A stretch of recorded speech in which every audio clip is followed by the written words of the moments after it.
Alright, we're live. Yeah, I was gonna start this like 30 minutes earlier today, but I realized I have forgotten to do a couple of things. Most importantly was award the minor league championship teams other than my own. I completely forgot to award the other double A leagues and then the winner in triple A.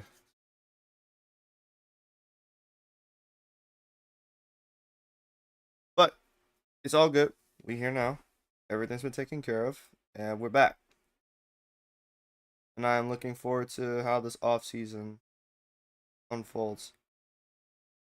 One thing I've decided is one thing that I've decided on how I'm gonna approach this off season because I don't want the CPU to still make trades for itself.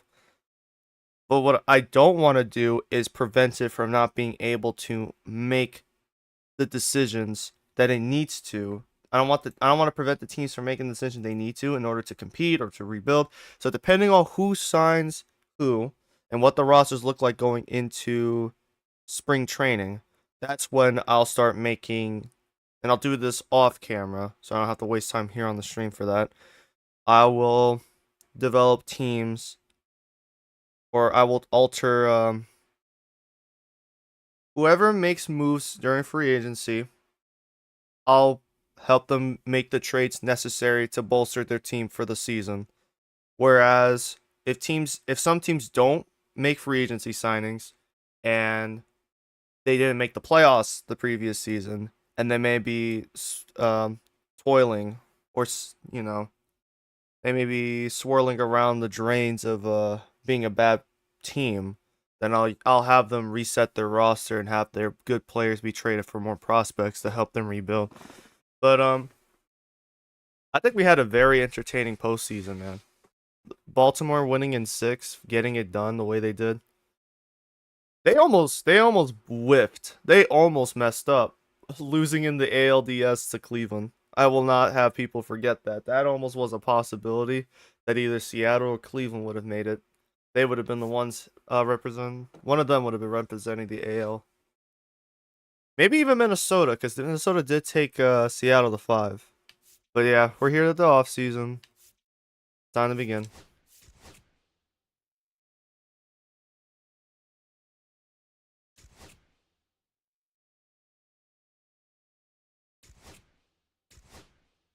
Retired players. Nick Martini. Nick Martini won a Triple A championship last season for our Isotopes. But he is 37, 59 overall. He has declined rapidly. He's at the end of the line and he's calling it a career. At least he's going out a minor league champion. The Yankees lose out on Noah Cameron. He's gone. David Parkinson. Not really recognizing some of these guys. But they're both retiring because of decline in ability. I guess that makes sense. Garrett Stallings. But the big one I noticed just now is Yusei Kikuchi. I guess his contract finally ran through. His contract ended.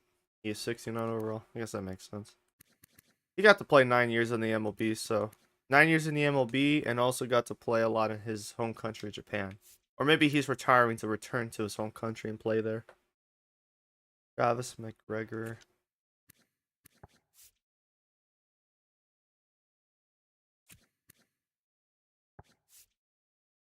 See, all the cool names from earlier in the series are gone. You get Yusei Kikuchi and Sonny Gray as like your most notable names up to this point. I don't recognize any of these guys.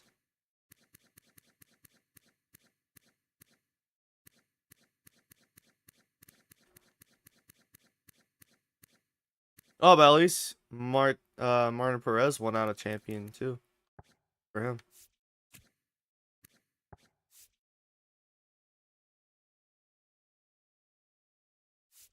Merrill Kelly.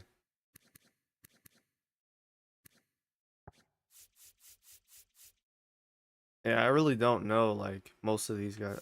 Tony Gray, Merrill Kelly, Yusei Kikuchi, that's about it.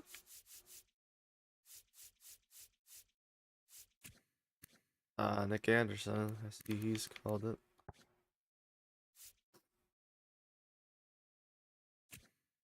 Anderson.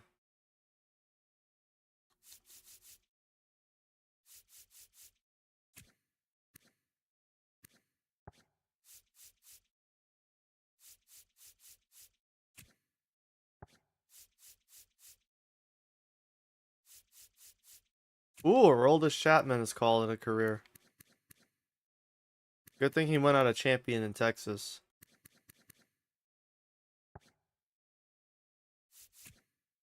Willie Calhoun. Eric Cooper. Yeah, there's notable names, but it's not like the superstar players for a decade and a half.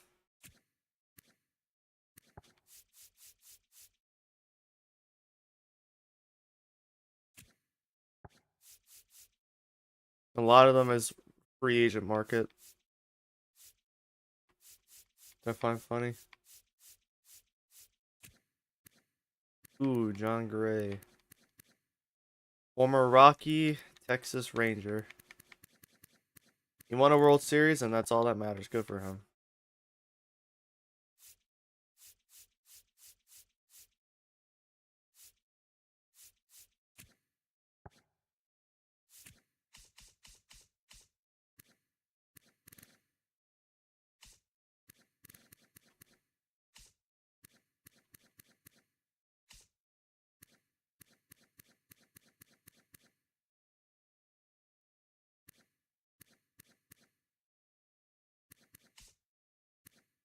Mitch Haniger, okay.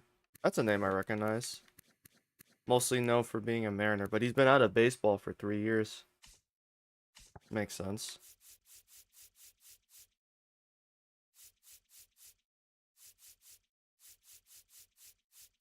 Jose Iglesias. Another notable name. Mostly for his time in Detroit. A couple years in Boston. Will Jensen. Kenley Jansen. There we go. Very dominant for a while. He did get to win a World Series in Boston, so or not Boston, LA. That's always good.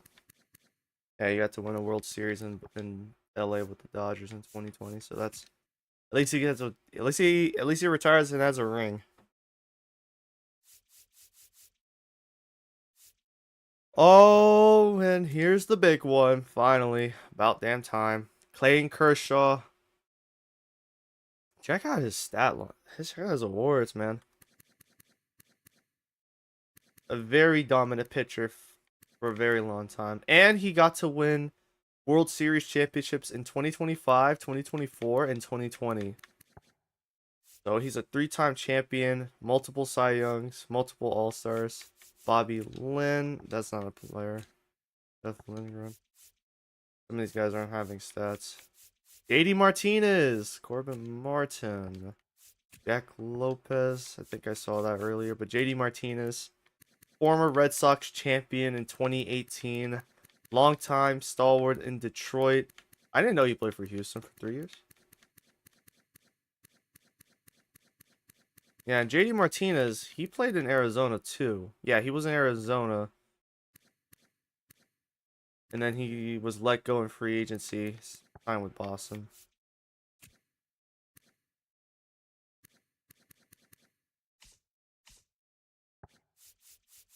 So a couple of names, but I think the only one that's going to have a chance at the Hall of Fame, guys, is Clayton Kershaw. Omar Narvaez. I think we laughed at him.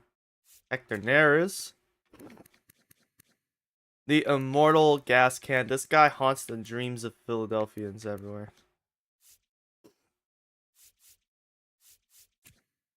Ooh, Austin Nola, former Rocky. Technically. I don't think he played for us in this sim, but the card clearly shows he's with the Rocks.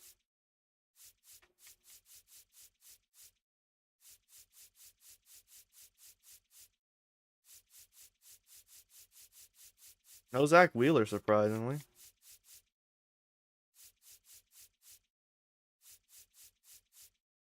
Miguel Sano, Carlos Santana, Eddie Rosario. Yeah, a lot of these are like long, stalwart role players for these teams, man. And they're now finally starting to head on down. Carlos Santana's damn near been mostly a Cleveland baseball player, Cleveland Guardian Indian, whichever one you want to say him as.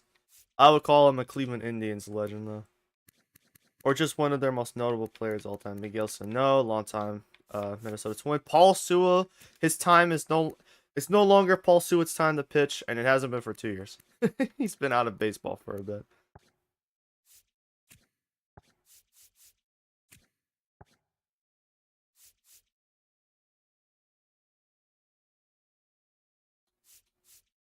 Oh, there we go. Jacob Stallings, our former catcher in 2025.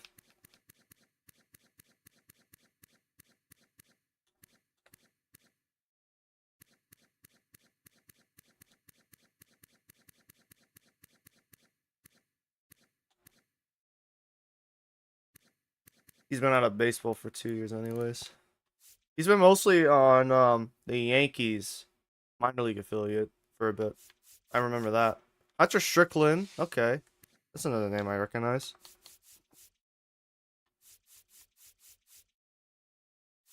Daniel Vogelbach.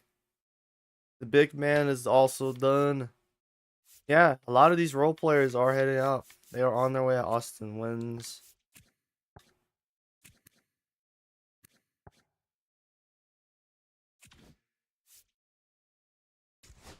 There we go. Thank goodness. Clayton Kershaw goes to the Hall of Fame. 228 wins, 107 losses, over 3,000 strikeouts, and an ERA of 2.6.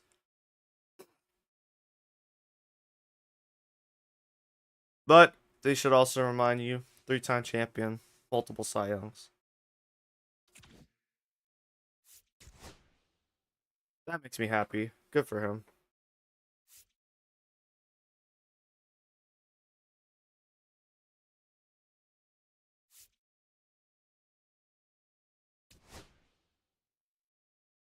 Shelby Miller, Seth Lugo, Lucas Gilbreth, Levi Baez,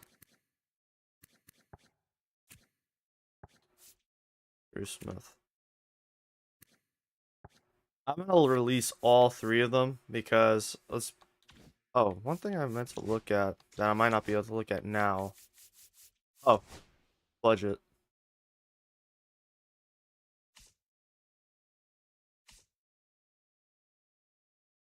80. We still have 80 million available. 15 million in revenue sharing. Expenses says 128 million. Arbitration renewable estimates 39.42. Okay, so we got. But I think we're gonna have a lot to work with here.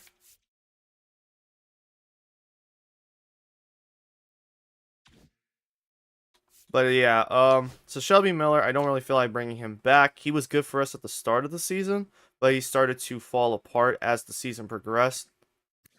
He wasn't much better. Plus, he's 37. I think he's on his way out the door. I don't plan to resign him. Seth Lugo was just here as a stopgap, so I don't feel like bringing him back either. He's gonna be 38. He's gonna be on his way out soon enough.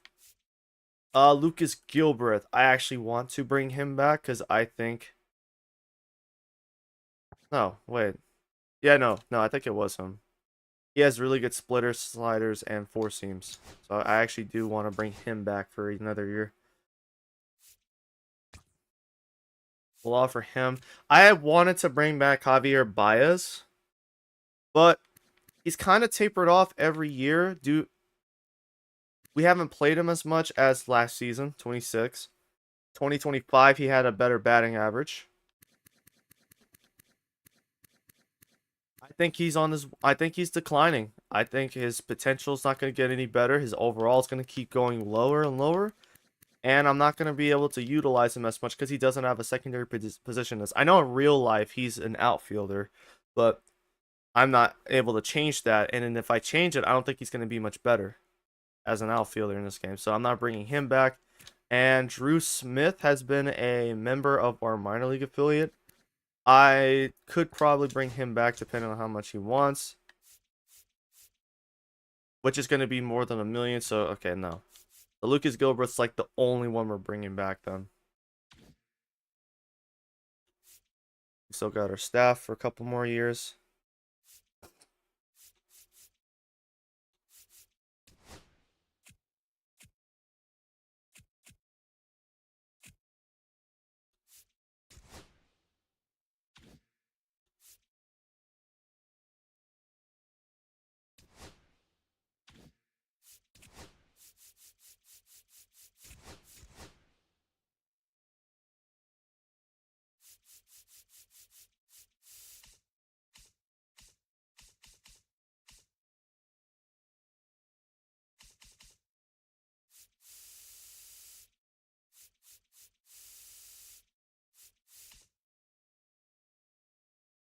Yep. All right, so we got Lucas Gilbert back. That's always good. Ooh, Pete Alonso. Look at that. 5 years to return to Cleveland. Josh Hader has exercised his contract option. Byron Buxton has as well.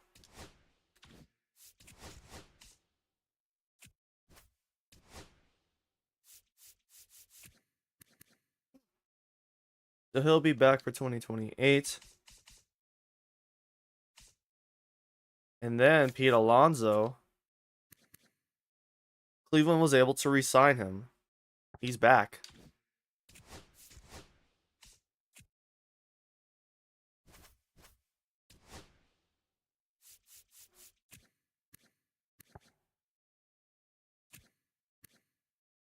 He had a good season for Cleveland, and they managed to make the postseason. They made it to the NLDS. Or ALDS, I should say. And then Philadelphia is getting back Josh Hader.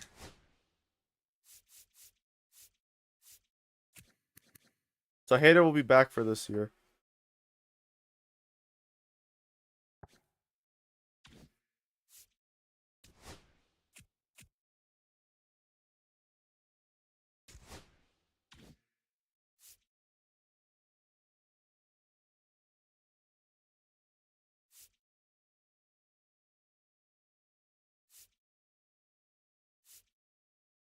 There are a lot of free agents on the market.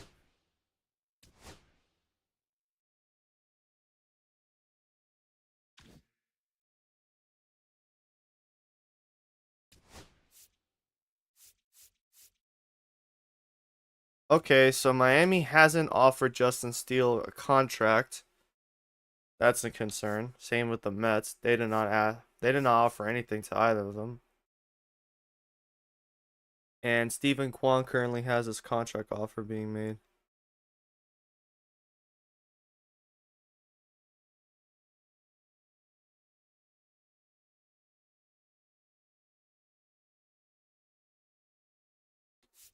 Bryson Stott, Philadelphia. Teoscar Hernandez. Teoscar Hernandez.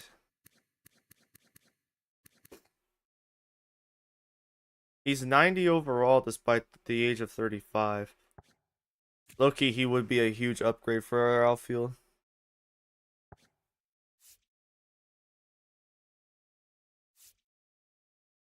I want to look at free agency this year, but not yet.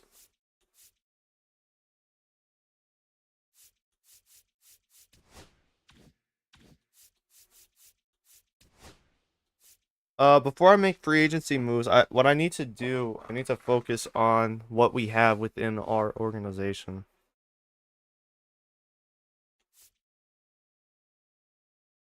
Yeah, a lot of good players are free agents. Camilo Doval, Jordan Hicks, William Contreras, Bryson Stott, Ian Happ, Nick Lodolo.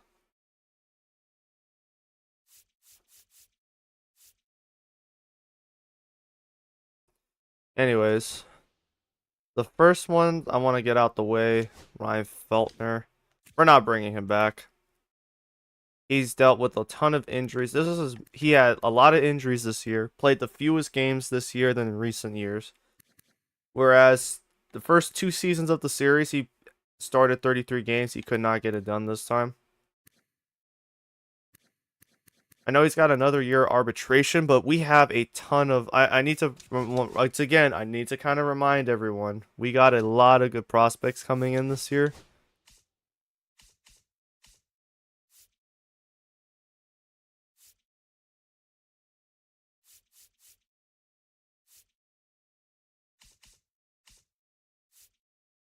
Where is he? There he is. There's my king, my glorious king of generational talent. It's a beautiful thing.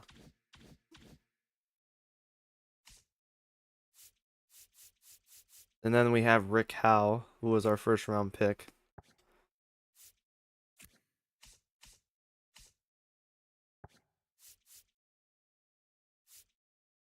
So yeah,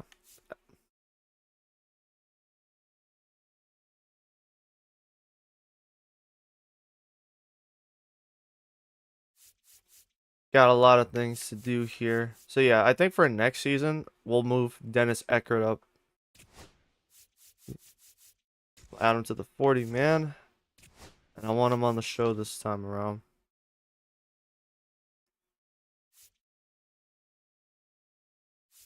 Ryan Feltner,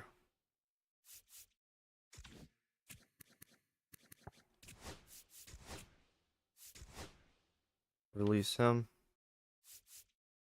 So Ryan Rollinson, he's been a solid piece of our Double A affiliate, but he is reaching the age of 30. I think it's time we have a change at the starting pitcher position for our organization.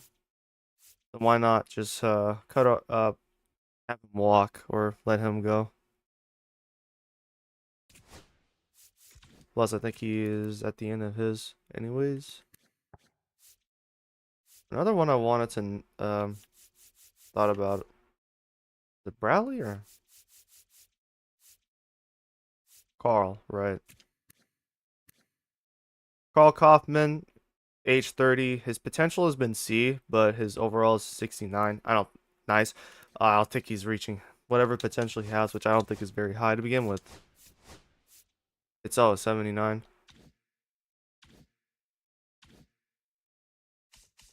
Yeah, I'm not sure if people want to trade for a who's considered a prospect at 30 still, but I'm okay with see we have 92 players on the roster. I would like to make some moves of free agency, see what we can do. So I'm content with letting him go in free agency.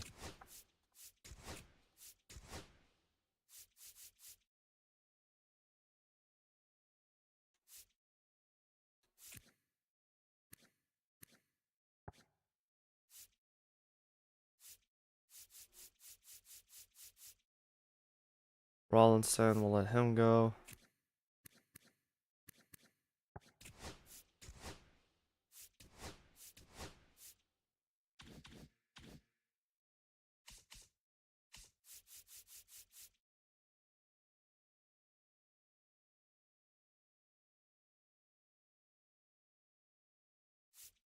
Who else would I would like? Or probably Jaden Hill. I'm not sure. I don't know about you guys. It hasn't really worked out. I'm trying to think. All right, Rollison, we'll let him go. Thank you for your help, man, for 3 years. But we have other pitchers we'll need to start developing at this point.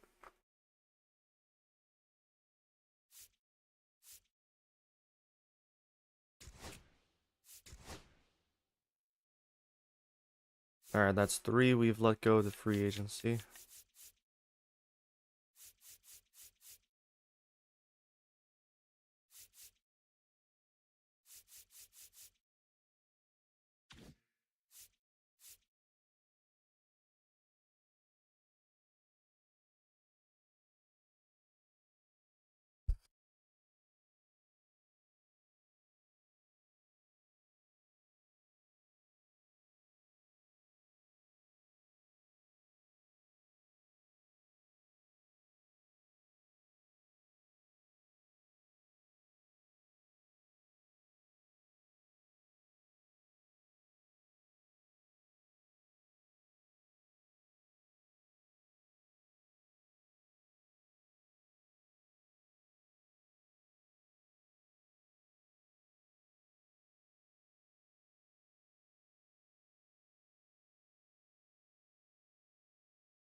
Sorry, my brother had to ask me a question. Very important question y'all wouldn't understand. Blake Adams, man, what to do with you? Let's see. In terms of potential, it's 79. He's already reached his potential at 78 overall. Carson Palmquist, he still has 2 more years. He's got B potential, but I don't think it's 80. It's 80. Oh, then he's both of these two have already reached their potential then. So we have Chase Dollander, Jesus Luzardo, and we're going to be promoting Dennis Ecker to the majors for this year, starting this year.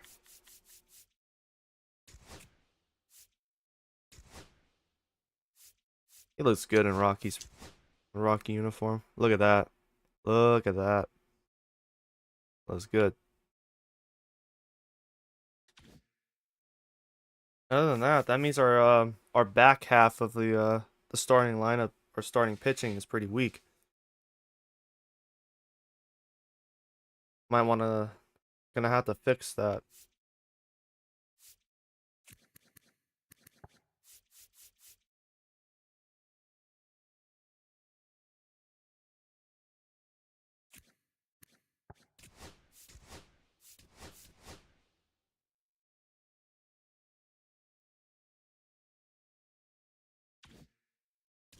Technically 6 potential, then you've basically reached it.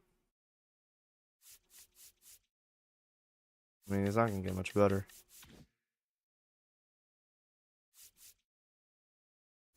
What do we have in free? I don't want to go and get like a big gun in free agency.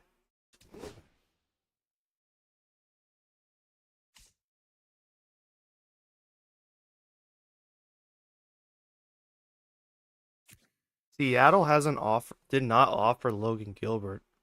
That is bizarre.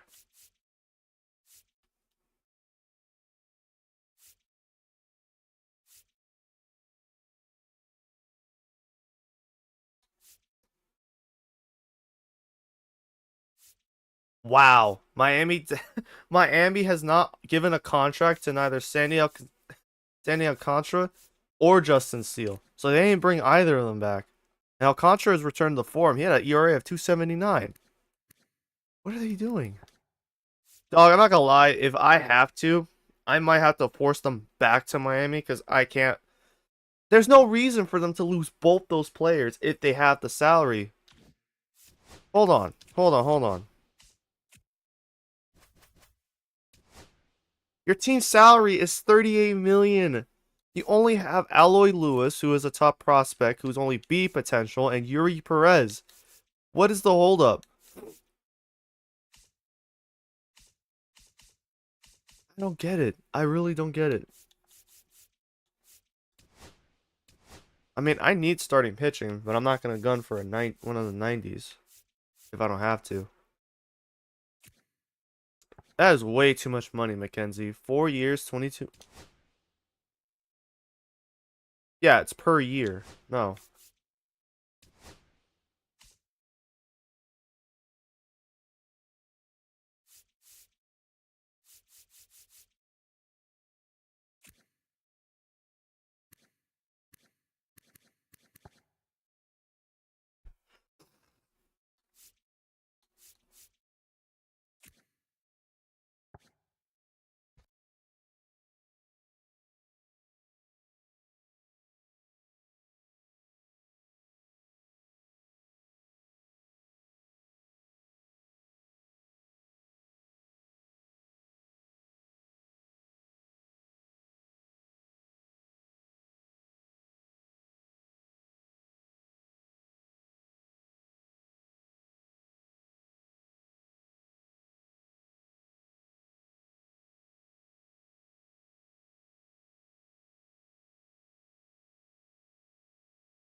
What I really want is a guy who's going to actually elevate our chances to win while not asking for too much to pay.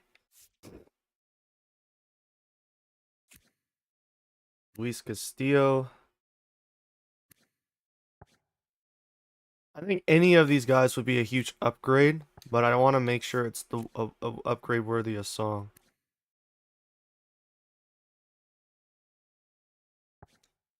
Josiah Gray, I kind of like his offer or his asking price. 30 years old, 80 overall, asking only for 2 years, 15 million. I can do that for sure. And the other one I want to go for is another guy that I think had a first of all, starting pitchers. I think for Pablo Lopez, his asking price may be too steep for my acute taste, if you want to say that. The other one I was thinking of probably was Clark Schmidt. He hasn't shown signs of injury problems since 2024, which tells me he's kind of returned to form. I think it would make sense to get him. And then last one I was thinking about, another guy who could be an instant upgrade for us.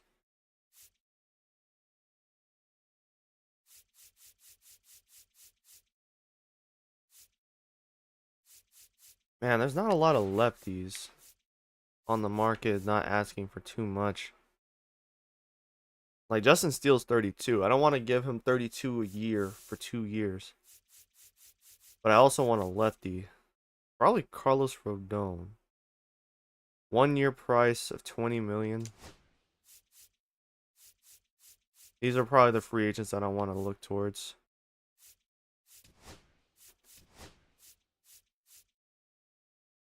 So we'll have those be our free agent calls. As far as anything else,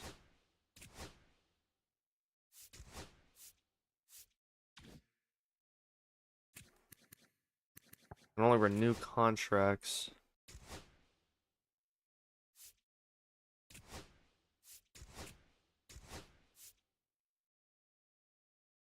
And that's what I kind of want to do here real quick.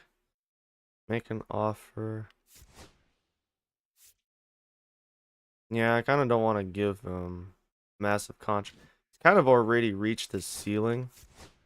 3.8 million for a guy who's 78 overall. A little too steep for my blood, if you ask me. Kind of don't want to deal with that.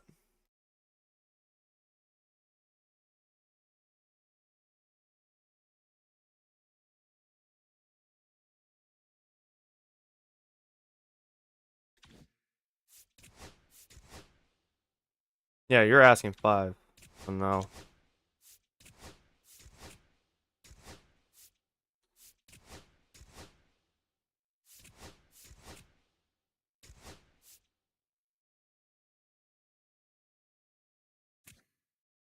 I think for Palmquist, I think I'm okay with keeping him. Because he might still reach, he might be 80 overall. Keyword is he might. So I think I'm okay with this. We can do 2 years, 3 years, 2 years, 3 years. And looks like I can maybe do 2 years. But I'll do 3 because that gives me that extra year for trade value. Let me see how much exactly is he asking for.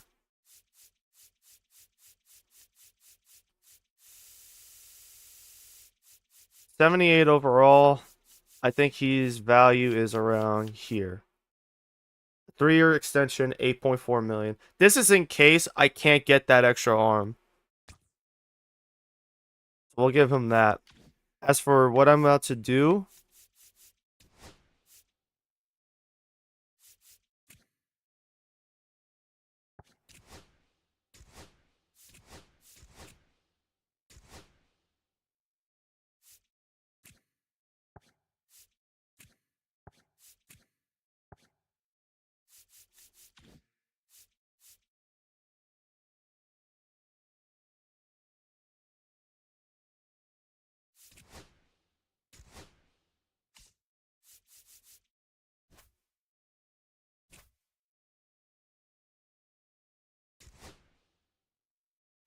oh wait, not Palmquist.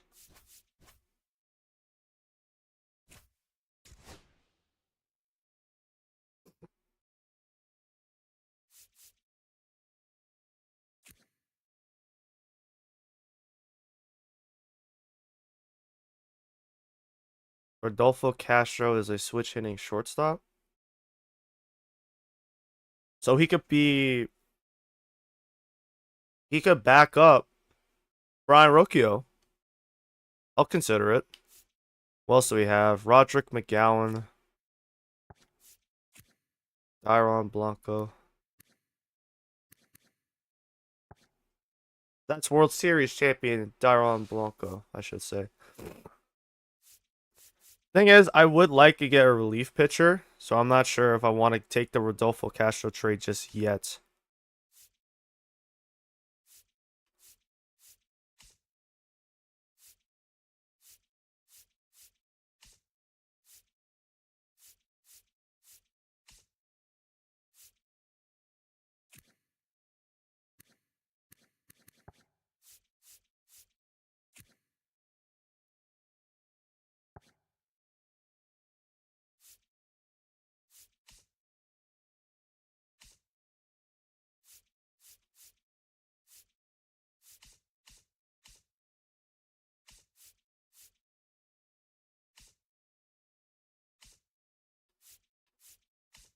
A lot of these teams are not offering relief pitchers. Cole Sands? That would actually, I might actually want that.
So we get Christian Scott and we take on Kevin Newman's contract, so we'll think about it. But I'm trying not to take on salary dumps anymore.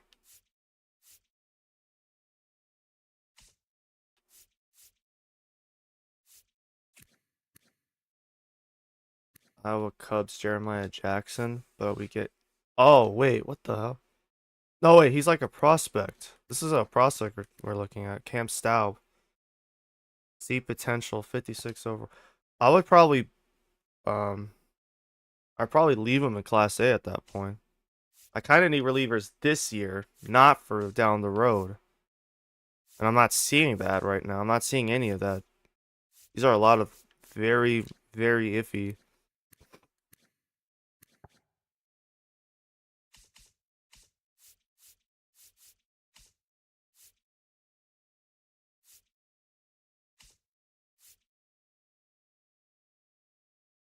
I'm not trading in division. No, we're not doing that. Right now, it's either the Rodolfo Castro trade or I need to find a relief arm.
So right now, I'm either taking Colwyn from the Rangers, but he's a closing pitcher.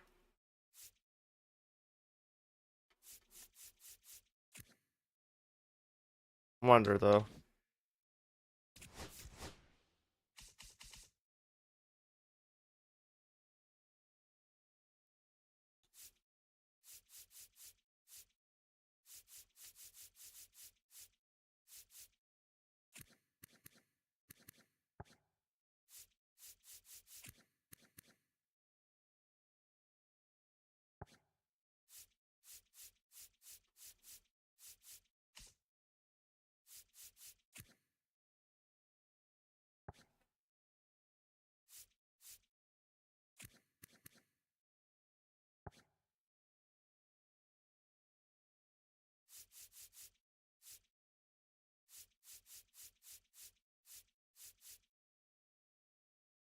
Can I get Justin Slade and Brian Baker? Could I get one of them from Boston?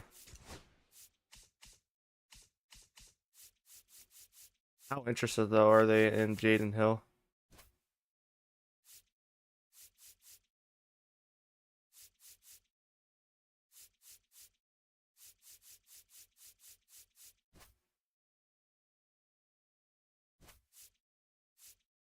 I would take Justin Slade. He's 30 and 76 overall.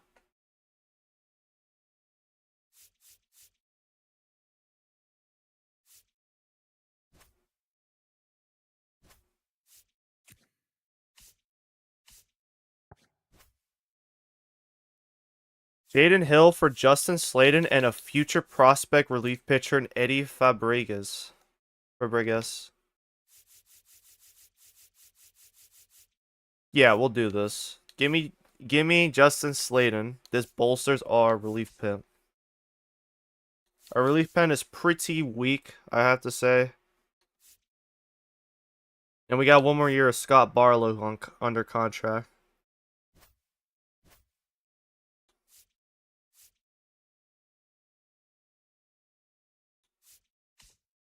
This will give Jaden Smith a chance to actually like play as a starting pitcher, because you look at the Red Sox, they have to pick as their fifth starter a rookie or a 27-year-old Quinn Priester.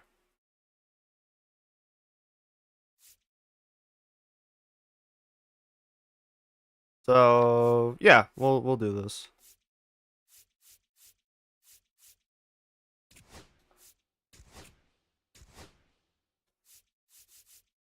Jaden Hill is gone. Next, I would consider Blake Adams.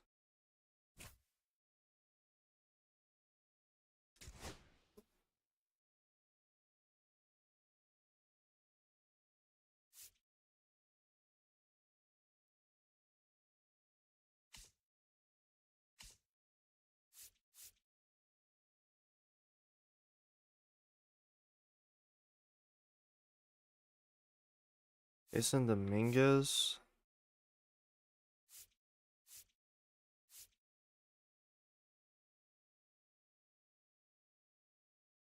Guessing no.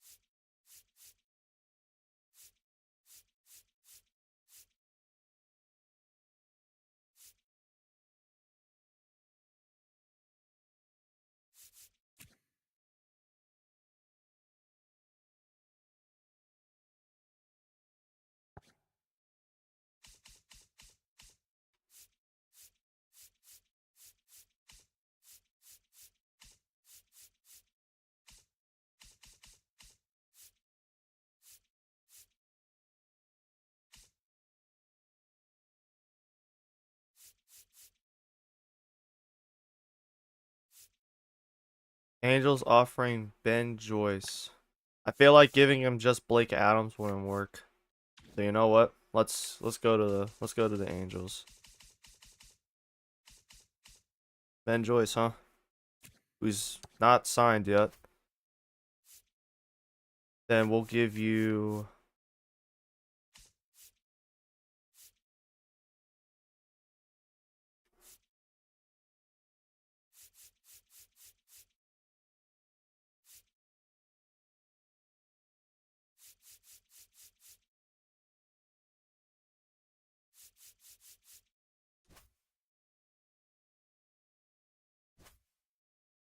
I don't know how they would want a prospect. I would assume they would want a prospect. God damn. Robert Yokoyama's gonna take fucking forever to develop, and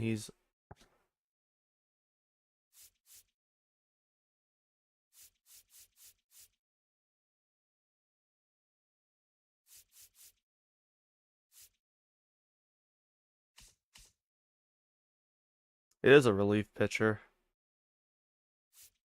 And don't go too crazy. Yeah, I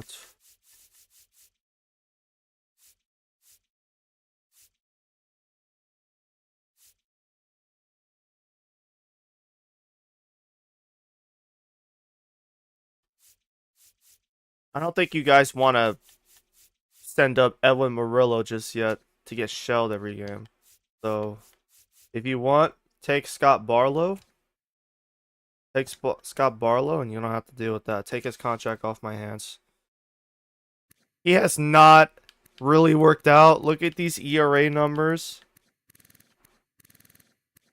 Yeah, he was so much better in Cincinnati before coming here. He's been a gas can. Please take him. Please take him off our hands.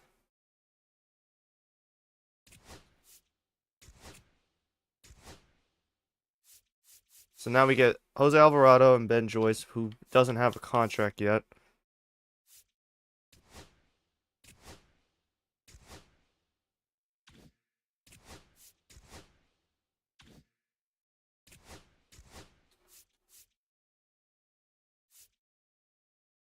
Ben Joyce will give him a contract offer, 3 years, 18.6.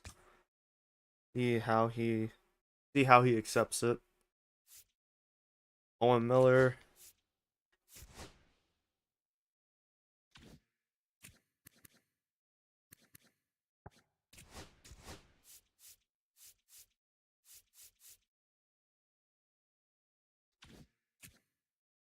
Damn, Owen Miller's asking a lot.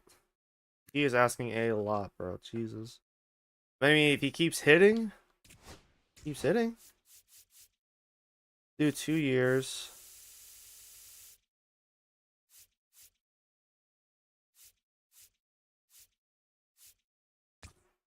We'll do 2 years, 17 million for you. Justin Slayton, we just picked you up.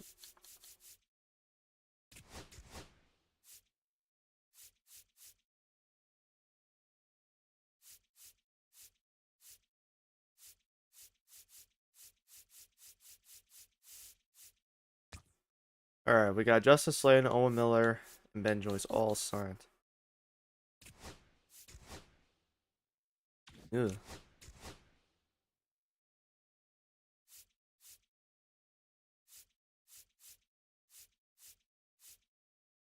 We'll give Masataka Yoshida 4 years, 21 million, and pray that he's going to be able to. And pray that he's actually able to keep his consistency. Because, man, when he starts to. I do want him to be like a permanent DHer. So the second he starts to climb, that's like the problem.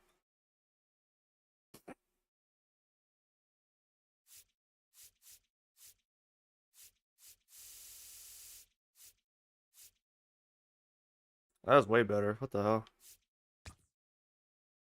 Yeah, 1 year, 7.8. See how that works. Jake Bird.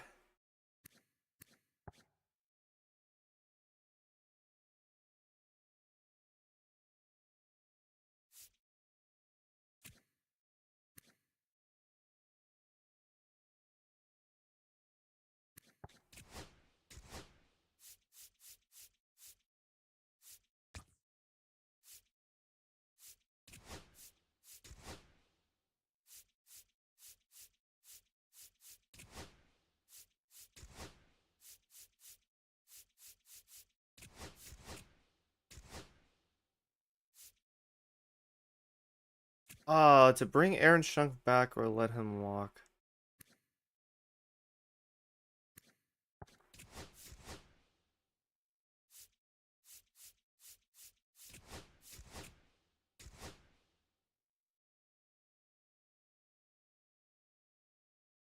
Roma, you can bring him back.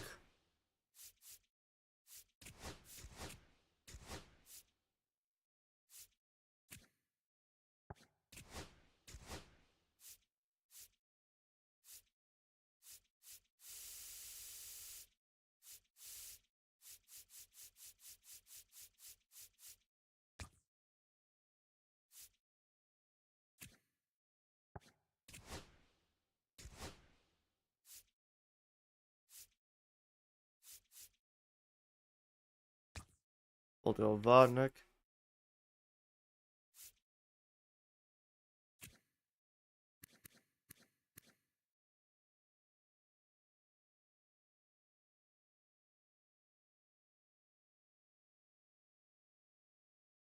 Let's see.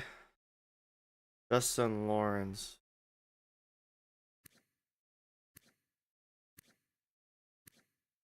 Well, he's been in AAA, I guess.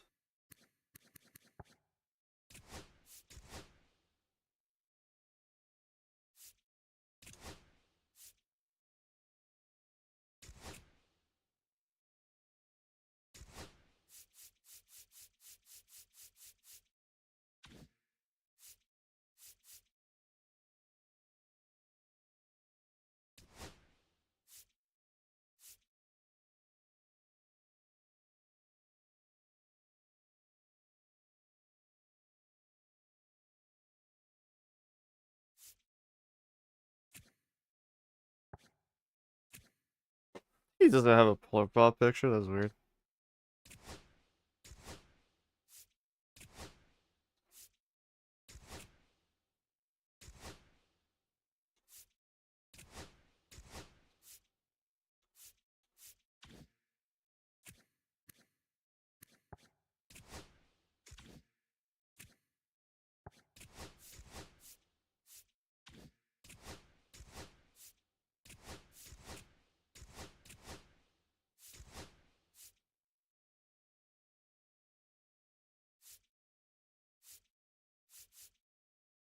How many years can I do?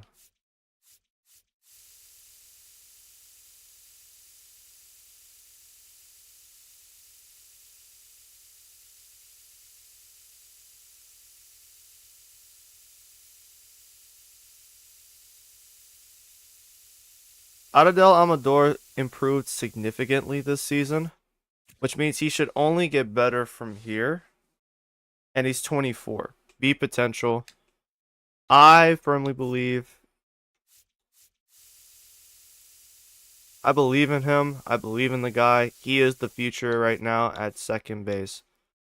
I think as long as he's steadily, like, this is the best year he's had. This is his first year getting actual significant time on the show, albeit backing up Nicky Lopez. Still did him a lot of good.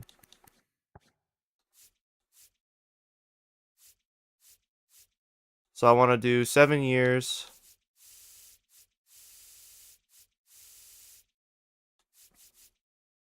7 years, $57.2 million. That locks him up till he's 31. So fingers crossed he'll accept the contract. Then we don't have to keep doing that renewal crap anymore. And we still got $117 million left. Or we have 117 available for our budget.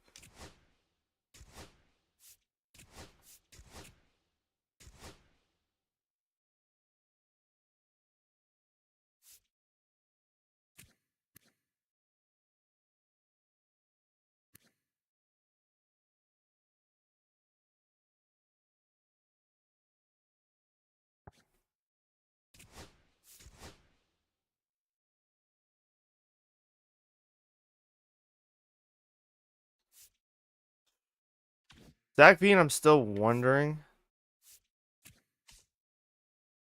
Charlie's younger by 2 years, has higher potential. But Zach Veen's been very consistent for us. I think I would like to keep him.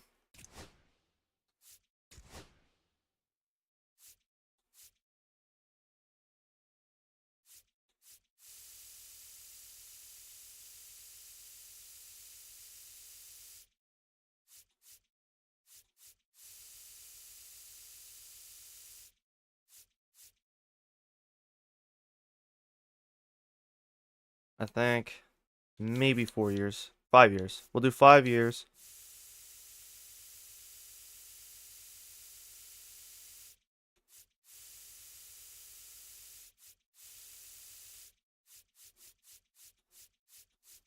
All right, here we go. 5 years, $23.8 million. We'll have that be Zach Veen's contract. I thought about maybe it could be longer. His contract could be longer. And that way we lock up a right fielder for the foreseeable future. But he's not going. We're not dealing with arbitration. We're not going to deal with renewal. We're just locking him up long term. Like he right now has been a part of the core for the past 2 seasons, basically.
I'm gonna let Carl Kaufman walk. He's another guy I don't really feel like bringing back. We have a lot of starting pitcher prospects. We need to figure out who's the part of the future of the franchise.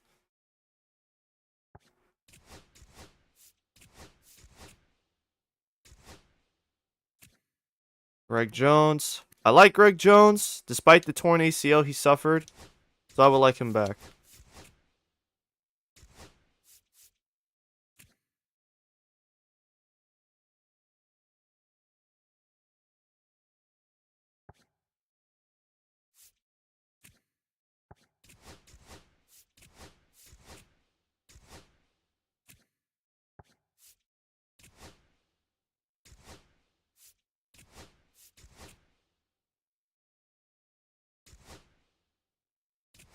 Jordan Beck, for sure.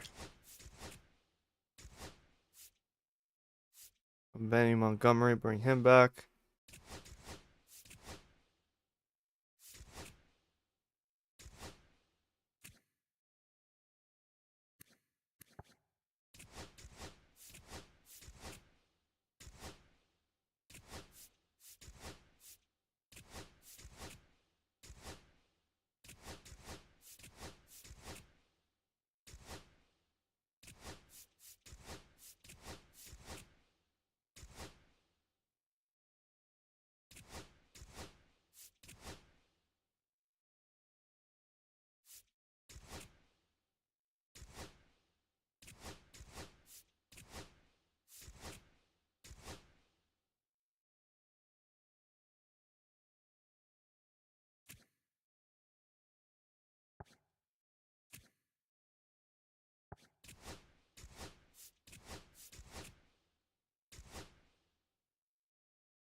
Got a lot of guys with contract renewals.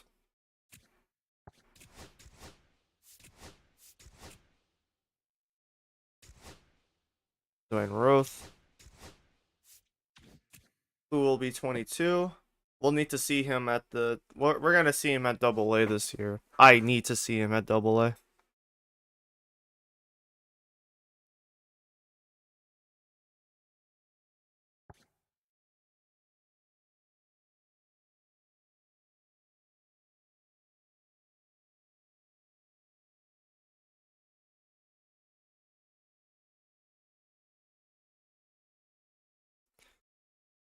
Yeah, Dwayne Rose will be 22 this season.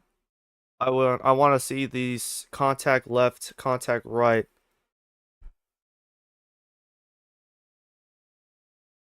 I want to see what he can do for us at the double A level. He might even be able to rake through quickly. That'd be great. I think that'd be important. So yeah, let's go ahead. I mean, let's not wasting time.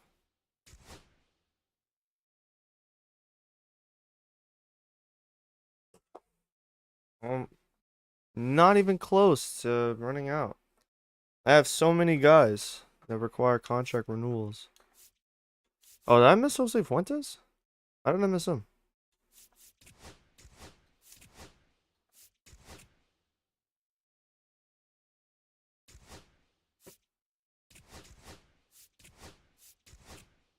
Eric Norman, I'm also going to promote to the double A team this season. Like, literally, man, it's put up or shut up time. A lot of these guys they gotta hit the ground running next season. I need to see what they can do. Kurt Driver, probably now a good time. He was my third round choice in 2025, so now would be a very good time to see him what he can do.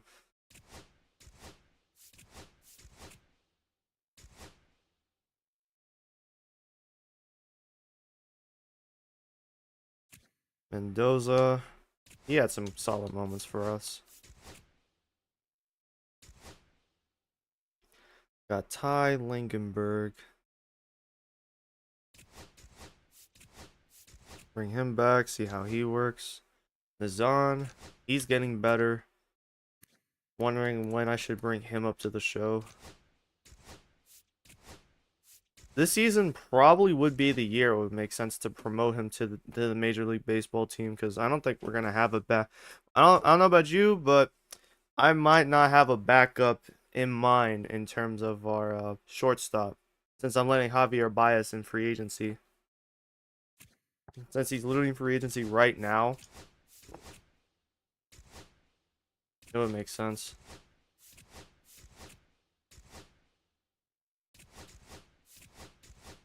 And a lot of these guys I'm just bringing back for continuity's sake.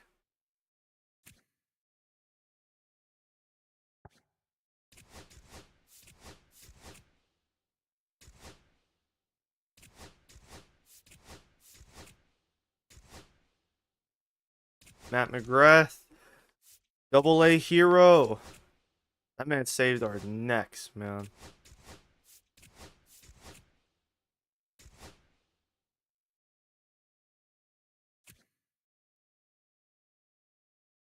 Jesus. Okay, so we won't bring you back. Jorvis hasn't. I haven't even seen him in action, but I don't think I need to. I don't think I need a reason to.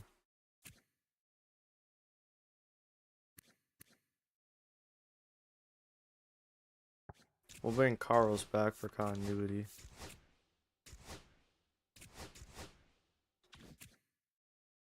If I bring you probably 83K per 9 in the farm system would be super helpful for us.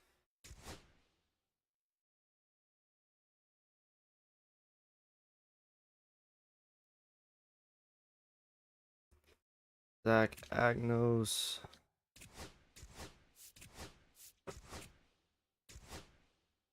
Adam Rios.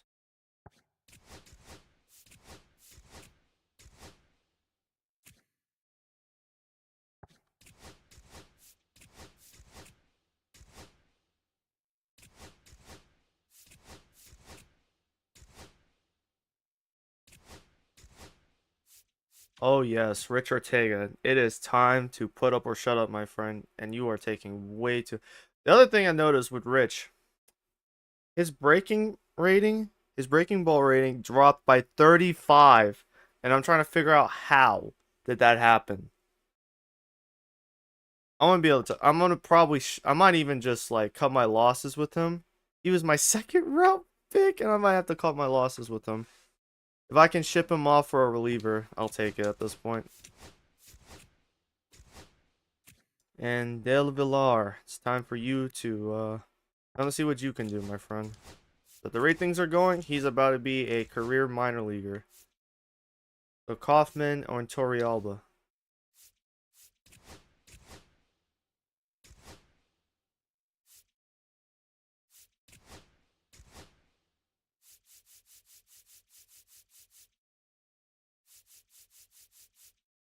So release you.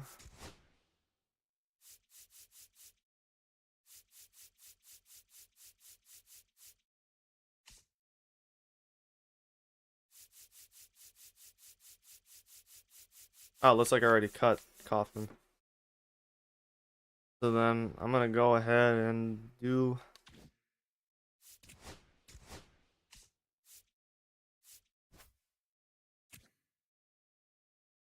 Wait. Oh, you know what? Did I ever change his rating back? I was using Rich Ortega. I think I know why. I think I know why his rating dropped by accident.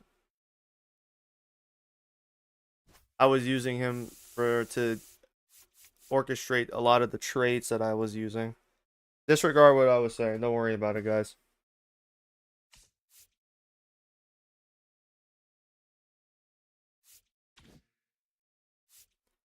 All right, so 40-man roster is now up to 35, but I have until November 20th.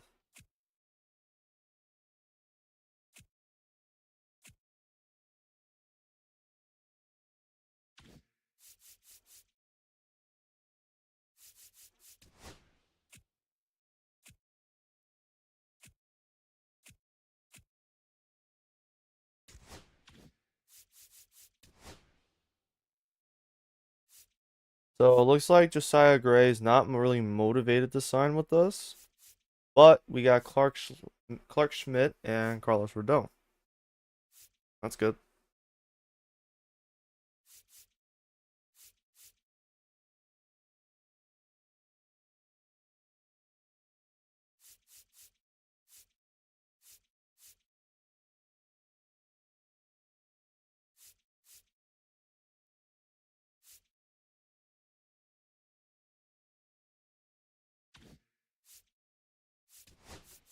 And we'll replace you with a reliever. Mil Duvall. That would be interesting to snag him from our conference or division rivals in the Giants.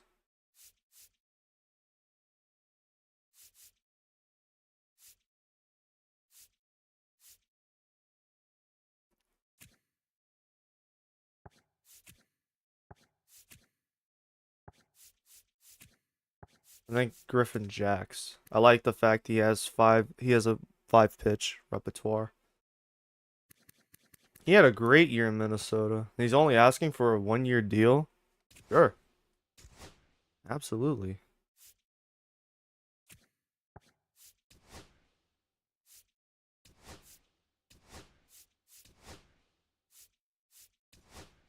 Let's change those out.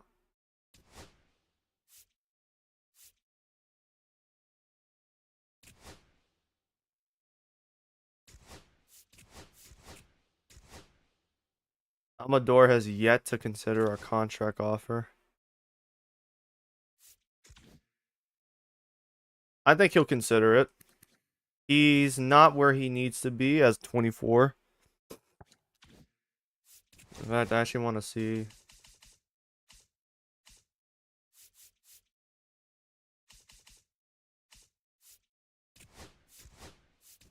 Yeah, 84 is his potential. That's good enough.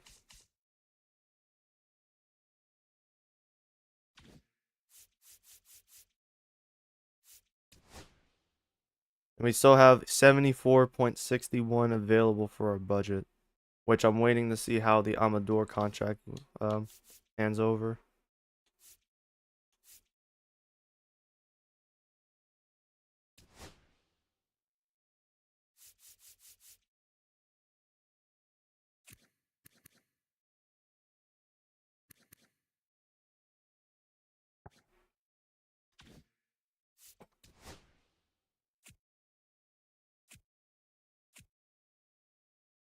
All right, Miami signs Jeff Hoffman, 2 years, 26 million.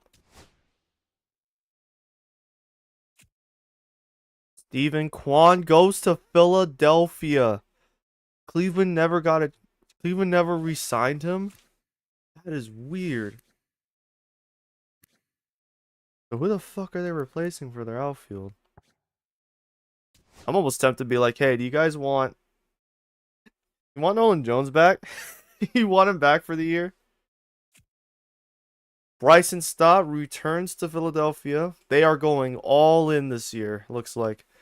You got Stephen Kwan for the outfield and Bryson Stott back at second base. That is an all-in if I've ever seen one. William Contreras leaves Milwaukee, goes to Seattle. Seattle is pushing all their chips to the center of the table, boys. This should be good. And that means Milwaukee is officially in rebuild mode. They didn't bring back their star catcher. They have Jackson Churio, Bryce Turong, CJ Abrams, and that's about it. Oh, and Joseph Ortiz.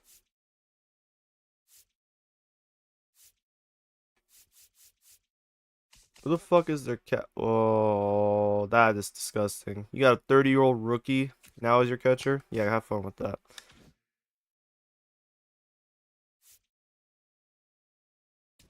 What's today, 17th?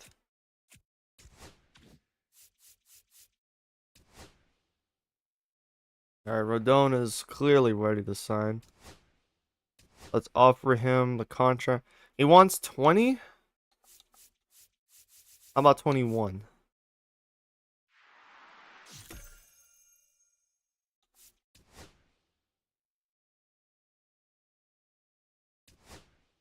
Griffin Jacks, 7.1. See if that works.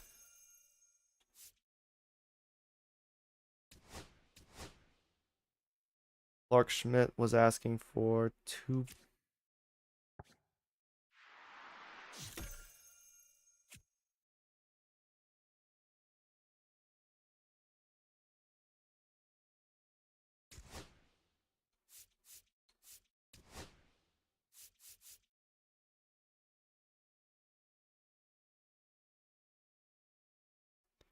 I think in terms of who I could lose in the Rule 5, the ones they showed were Charlie Condone, Brody Brick, Gabriel Hughes, Mason Albright, Julio Carreras.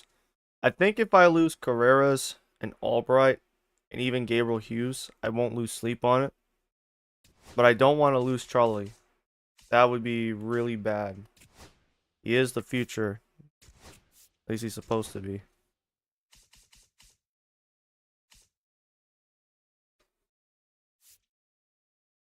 And I don't want to lose Brody as he is a B potential. At least I don't want to lose him for nothing.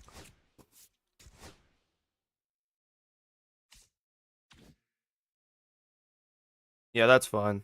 I'm content with the way that looks.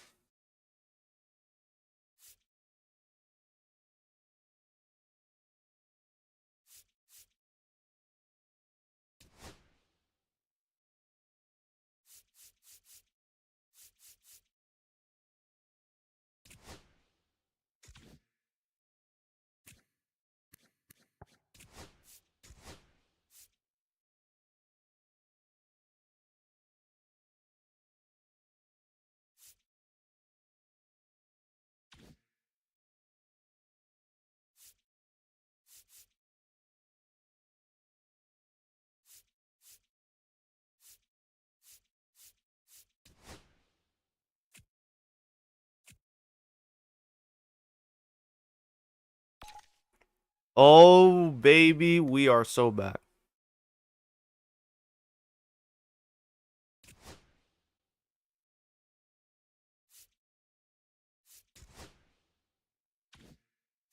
Now we're up to 38.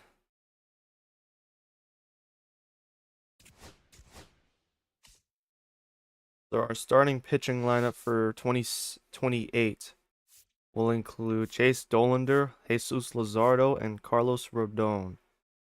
And Dennis Eckert is our 4 guy. Oh, bro, we are so back. Oh, buddy.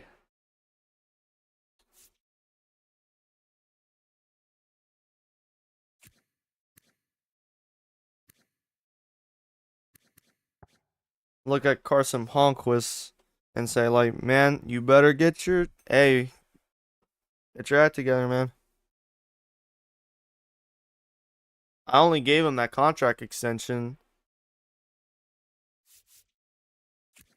Now that we have, I wanted two left-handed starters. Now that we have Carlos Rodon for the year, Carson Palmquist, you can kind of just hang around for the year because Carlos Rodon, he's only here for the one season. Depending on how the season turns out, we'll have to see how things work.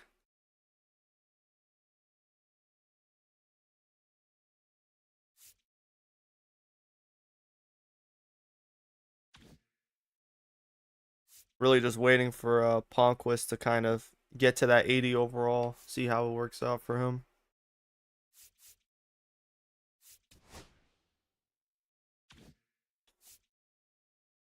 Yeah, I think I'll leave it the way it is. Oop, Griffin Jacks. Quite right. Keep working to finalize the deal.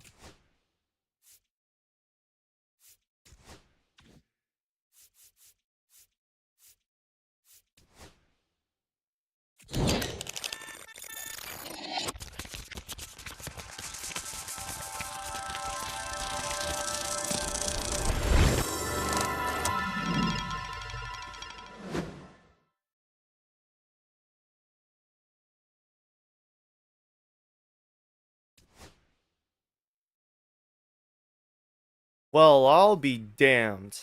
Teoscar Hernandez is no longer a Dodger and will be joining Cleveland for 2 years. 52, basically $53 million. So this is the replacement they decided to get. So they kind of, in terms of overall, they get an upgrade from 88 to 90. But I think it would have been better if you just kept Steven Kwan. Teoscar Hernandez, there's no telling that he may start declining immediately as after this contract, after signing this deal. Better hope he does in Cleveland. But now you have the line. I actually want to look at the lineup.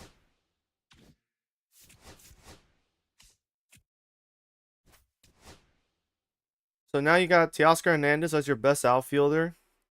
You got Jose Ramirez, and you were able to re-sign Pete Alonso. And in this universe, you don't have an issue where Emmanuel Clase is a gambler. Same with Luis Ortiz. These guys aren't gambling addicts.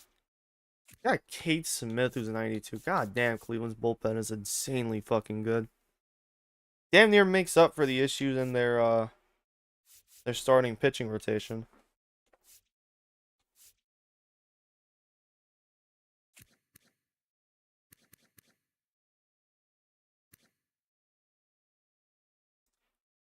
Tell me how Ezekiel Tavares is not this. He's just not that good of a batter. That's kind of why I gave up. Kind of why I gave up on the guy.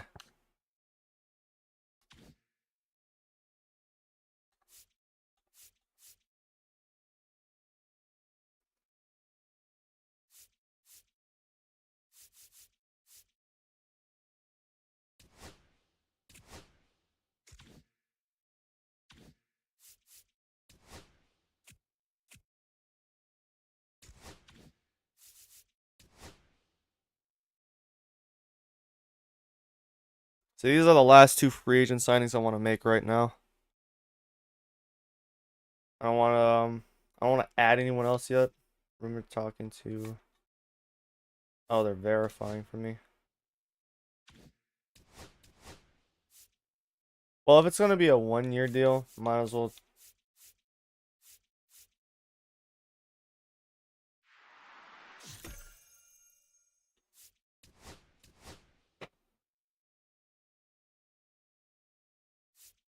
Damn, I burned through the fucking budget on this team. I might have to lose out on Clark Schmidt because of it.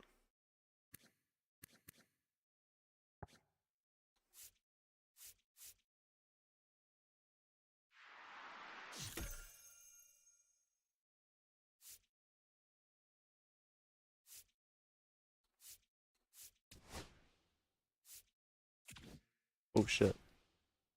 Let me save while I'm at it.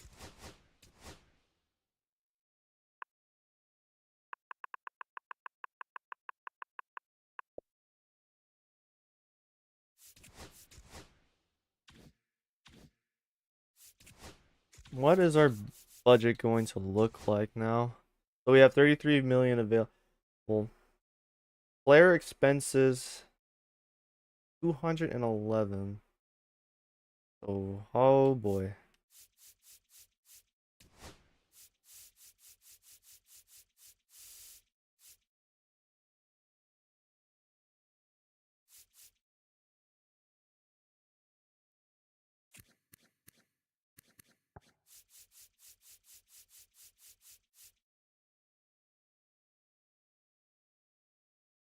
And we'll have Rodon for the 1 year. Nolan Jones is on the last year of his deal. Masataka Yoshida is here on a 1 year deal. Nicky Lopez is on the final year of his contract.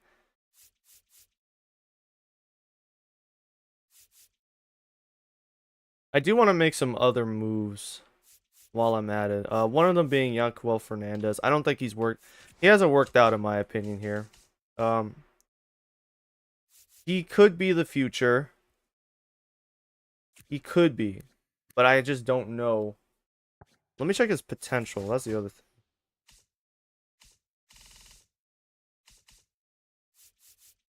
We've had a logjam for so long in the outfield. I always forget. Oh fuck no, 76. Yeah, he's not gonna get any better. 74 might be where he stays for a while, and he might peak at this point. So let me see what teams will offer in return. Jay Hagan and Roger Bart. I don't care for Bart, but Jay Hagan I could probably use as another young relief pitcher. What else is out there? I'm not trading in division. I don't want to. Well, thing is, Yanquiel can be a team's starting left fielder in the show, on the show. So I would like to know who could use him. I think that would make sense. Let him get a chance to actually get playing time.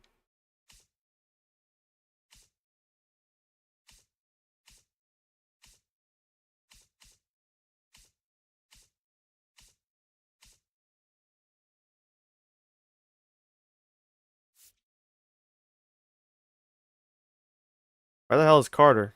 Oh, there he is. Yeah, see, this is why I didn't want you guys to fucking send him off yet, Rangers. Fucking idiots.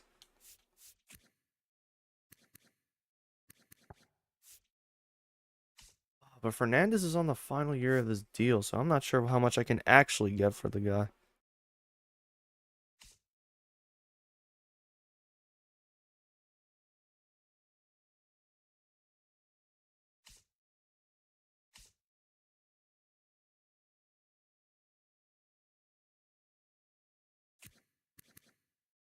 Taylor Ward? Who? I'm trying to think what would make sense for a Yanquiel Fernandez trade without having to give up anything, or the other team having to make a huge trade-off. I don't want to do that to him. I don't want to send him to Chicago. Then again, if that's the only place that will give him actual chances at playing, I don't know. That might have to just be that might just be his fate, but I don't want to do him dirty like that. Because he's never been a bad player. He's just been inconsistent. Maybe send him to the Yankees since Jung-Hoo Lee's contract expires in 2 years.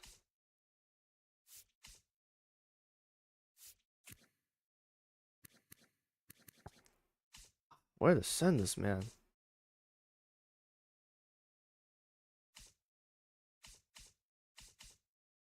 Maybe I could do an in-division trade with the Dodgers.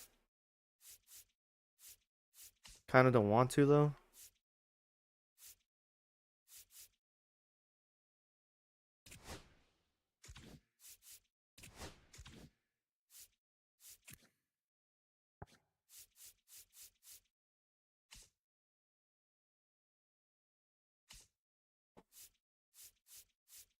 Maybe he should go. Maybe I could trade him to the St. Louis Cardinals.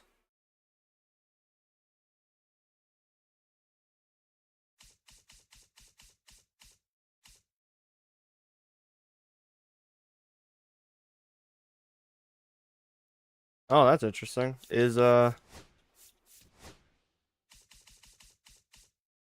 Arenado is in free agency.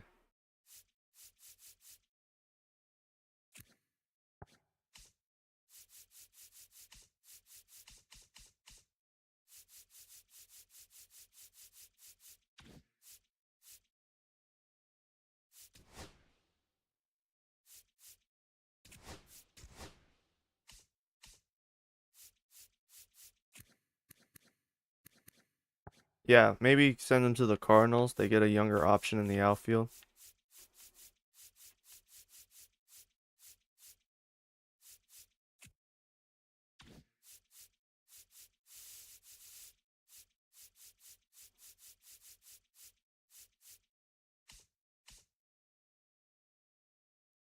Yeah, we just made our bullpen just significantly better. Castillo, Alvarado, Ben Joyce, Slayton. And if we can bring back, then we still have Santana for a year.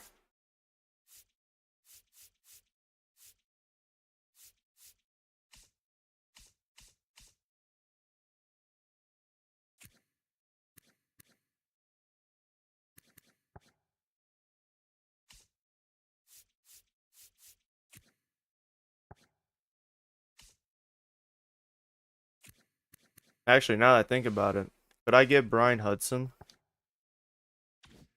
from Milwaukee? Hear me out for a second. Oh, you fuck. Never mind. I was gonna be like, cause think about it. Cardinals or the Brewers will be rebuilding now they lost William Contreras. Why wouldn't they trade someone? Abner Uribe. What about him? What about Abner Uribe? Anna Santana. Yanquel Fernandez. To the Brewers. That could work.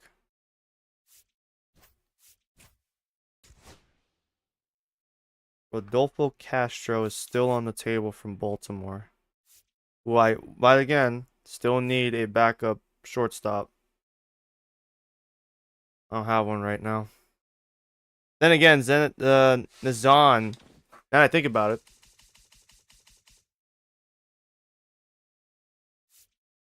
Julio Carreras could be. It could be Julio Carreras.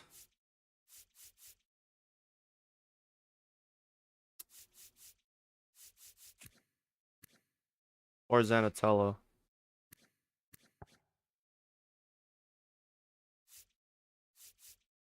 Yeah, you know what? Hold on. I have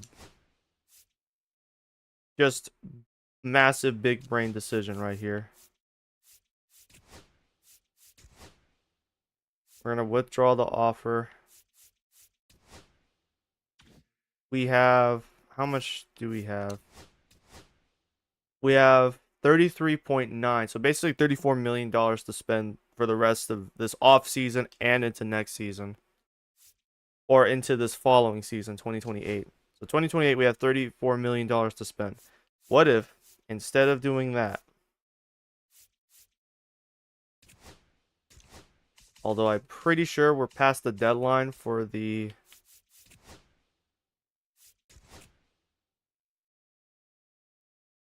yeah, we're already past the point. So let's hold off on any more guys to add other than that relief pitcher King. Or King, Griffin Jack. I'm stupid.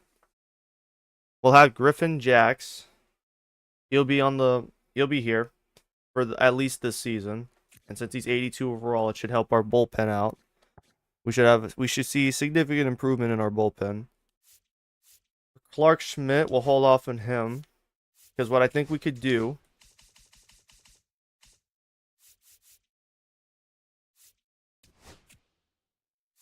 and not add him to the 40 man either. Guerreros or Zenatello, if I'm able to keep them, if I can keep those two, put them on the 40 man, at least Carreras for now, and let him have a shot at playing in the show for a bit. Use him as a backup. Use him as our backup for Brian Rocchio.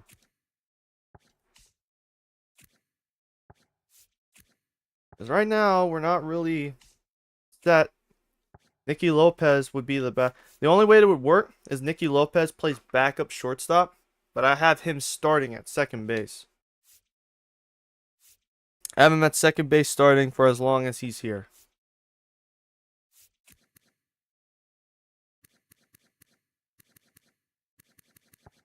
So we'll have to see how it works out. So we'll hold off.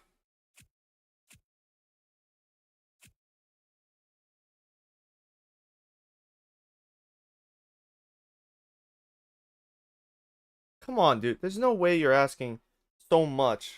You're just 82 overall. Justin Steele is going to the New York Mets. So the Mets didn't bring back Shane McClanahan despite him being a better rating and being 2 years younger than Steele or 3 years younger than Steele. But they'll swap him out with Justin Steele. I don't know how this makes them better. It makes them just about the same. They haven't done shit else otherwise, have they? Yeah, no, they're just about the same as a team. You know what I'd be tempted to do? Carson Palmquist. What if I sent him... Justin Steele's their only lefty. What if I send them Carson Palmquist? Would that work? How interesting. I'm not actively trying to get rid of Palmquist. But my idea is, in case we can... If we get rid of... Or we let him walk now... Or we trade him now...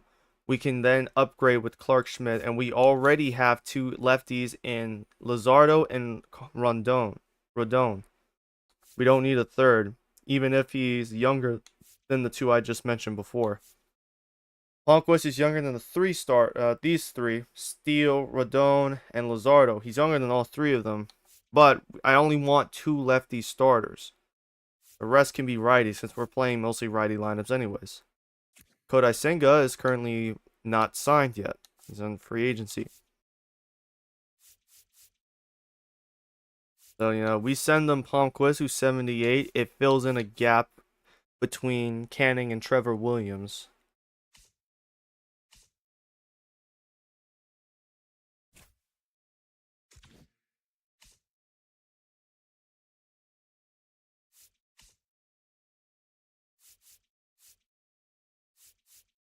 Definitely our bullpen will be a lot better this season, I have to say. Damn, they still got hella budget left. They got 122, what the fuck?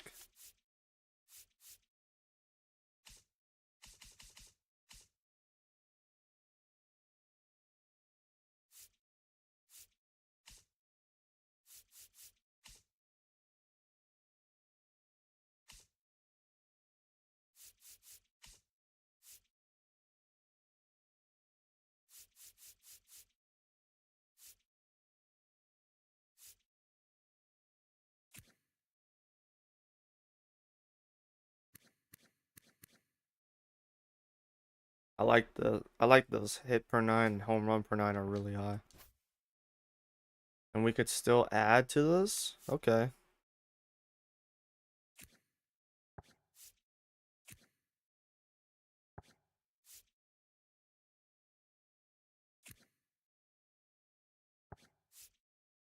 What else could I use?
All right, so right now I think this trade might work out. Starting to pull the pieces to get. Wow, that's not a high significance. The pieces are starting to come together with this. I'm starting to like where we're going with this trade. A reliever, an exchange of disappointing or underwhelming prospects. One that's disappointing prospect, one that's kind of reached the ceiling, and Ramon Mendoza. I like Mendoza, but I think we can. I think Juan Guerrero will suits it just fine. Plus Adolfo Alfonso. I want to see him at the. I want to see him on Double A, bro. He's 62 overall. He was my second round pick, 62 overall. Yeah, I want to see him on the Double A level this year. Thank you very much. So Ramon Mendoza, we'll ship him off. We'll take on Serena Ruiz. Probably just cut him anyways. We do lack first baseman anyways. Actually, now that I think about it, I think I'm like no. They have like no significantly young first baseman, so I'm wondering. Give me someone. Give me someone to flip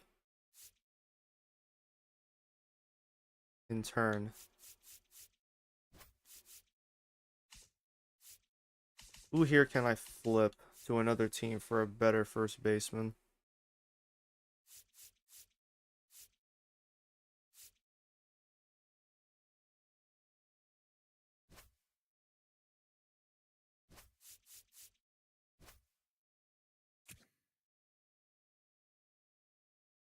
I don't know if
I can take. I let them have Chase McDermott. No, you know what I'll do? I'll package McDermott, Brett Zimmer for a different sort of trade. Yeah, let me go ahead and do this.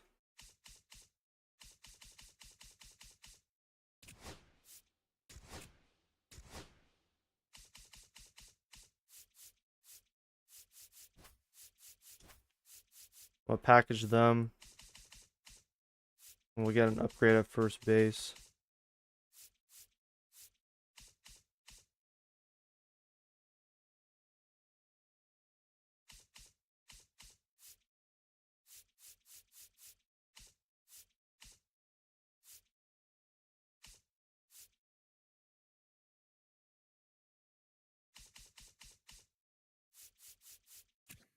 Anthony Molina. So let me get this straight, Chicago. You took Anthony Molina from me, didn't bring him back, and now he's an Angel. That makes me so adamantly pissed. Fuck Chicago.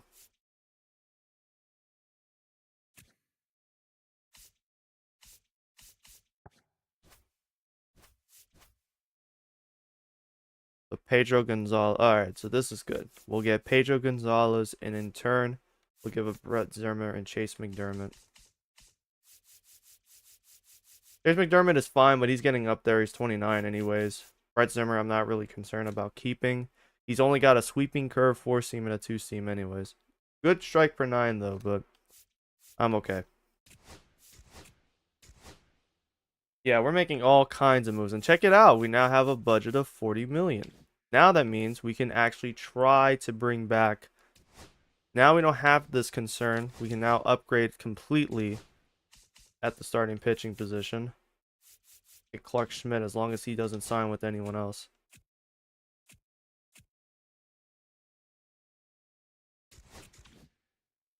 I did not see what that warning was. God damn it.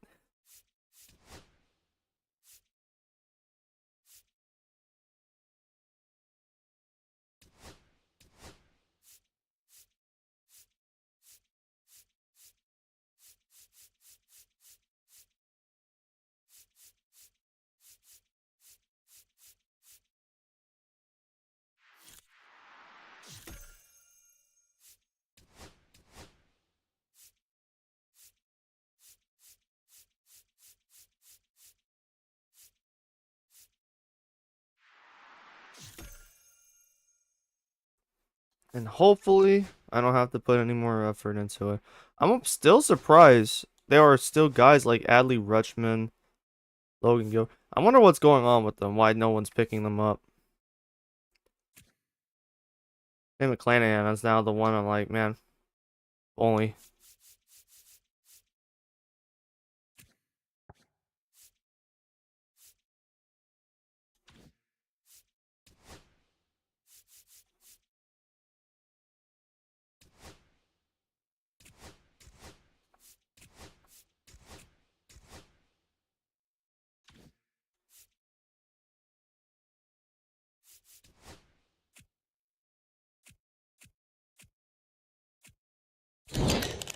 Alright, here we go. That thing is too loud. It'd be causing me to jump a little bit.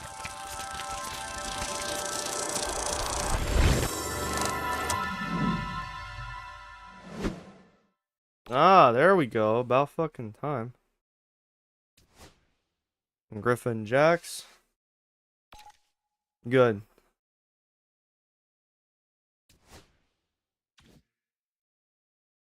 Oh my gosh. Ozzy Albies is no longer an Atlanta Brave. They made it to the World Series again. Loss. Ozzy Albies fucked off. He will be joining Bobby Witt Jr., Malkel Garcia, and Vinny Pasquantino in this fucking infield. And if Freddie Furman is like a good player, is he? How good is he? B potential 32. So he's all right. This is a really nice like infield right now, led by Bobby Witt, and then you have Ozzy Albies who's still playing at a high level. They could actually make some serious noise. They'll still have AJ Puck for the year, and they got Ranger Suarez on their contract. Got him under until 2030. So this is their chance to they're gonna push. They're gonna compete this year. They're gonna be a good team out there. I would like to see them be good out the AL Central. I think that'd be nice for them. They deserve to have a good year and out the AL Central. Camilo Duvall signs to Baltimore. Johan Duran left Minnesota for Pittsburgh. Luis Robert returns to Miami. Ian Happ is going to the Dodgers. This is a crazy free agency, man. Holy shit.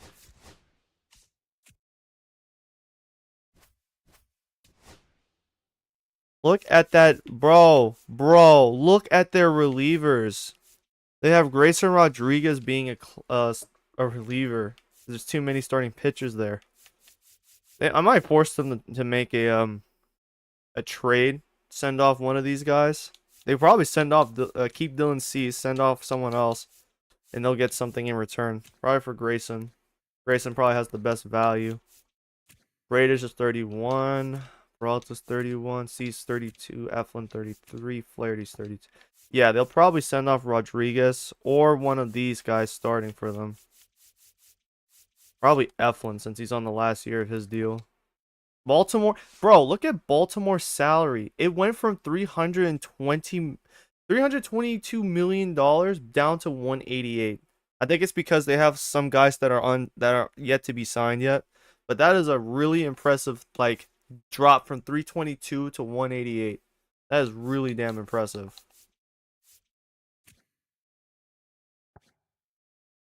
Well, Signware, Johan Duran is a Pirate. The NL has gotten significantly tougher. Pittsburgh took all the jokes I said yesterday about them winning tank division. They took that shit serious. They got Johan fucking Duran. Are you kidding me? A bit of a down year from 26 in Minnesota. But as long as he continues as long as he stays dominant on the mound, bro, that does not matter. He is their closing pitcher, and that is to be concerning, bro.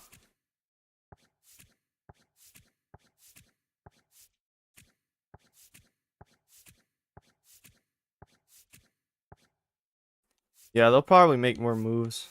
So Pittsburgh this year, I need to note these down. I will have Pittsburgh, every NL West team, because why not? Pittsburgh and Baltimore, I'll have them get trades to help bolster their team. And the team that will probably be used as is probably going to be Milwaukee. Well, Milwaukee still has a solid team, I guess. Bryce Terang. Yeah, Bryce Terang, CJ Abrams. Brandon Woodruff is declining, though. Drastically declining. Garrett Mitchell. Jackson Churio is still the future since he's only 23. But I'm not sure how good these guys are anymore. Taylor Trammell? He's still hanging around. That's tough.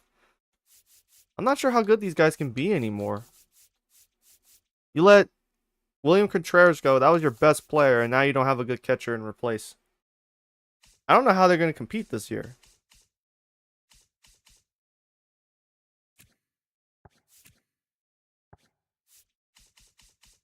I would say here, take Drew Romo, but I kind of want to keep Romo.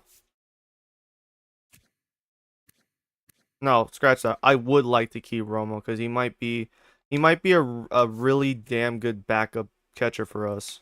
I would like to keep him. And with them being under contract till 2031, that helps us out a lot.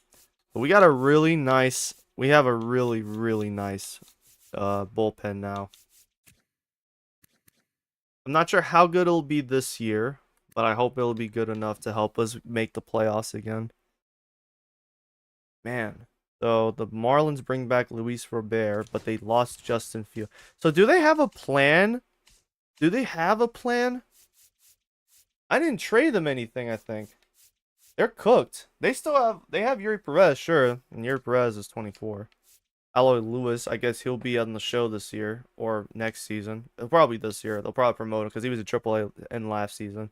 Braxton Garrett. Like, this team is okay, but they really needed to bring they really needed Justin back.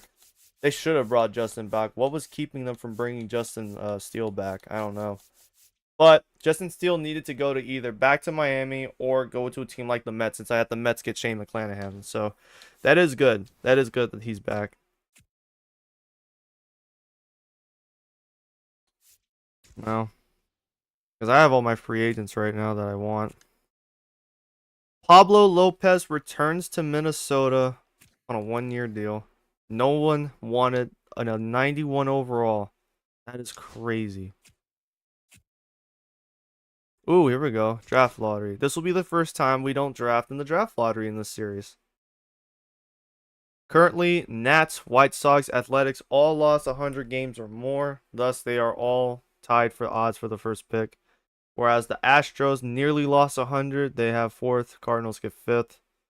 Rays, Angels, Rangers, Brewers, Reds round out the top 10. All right, here we go. Let's see. What is it going to be?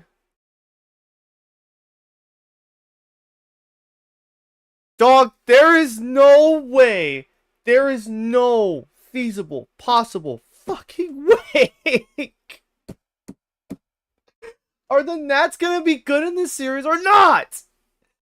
They had the best odds at the first pick, and they fell to 5th. Everyone who had top 3 odds all landed 5th, 6th, and 7th. Astros just somehow lucked out and stayed 4th overall. Okay. But the Reds, Cubs, and Mets, are you fucking kidding me? This is why I don't like the draft lottery in MLB. Because you are not... How are you supposed to compete? How are you supposed to get good as a franchise? I don't understand it. Even the Cardinals got shanked. They fell 3 spots back. They were around fifth. They were the fifth or sixth team. How do you look at these teams that needed the pick, bro? Look at them. And they get 5 through 8. 5 through 8. Tampa gets ninth. Tampa Bay is one of the smallest markets. How are they gonna get how do you compete? How do you get better as a franchise with this bullshit? Like, I don't understand the draft lottery, man.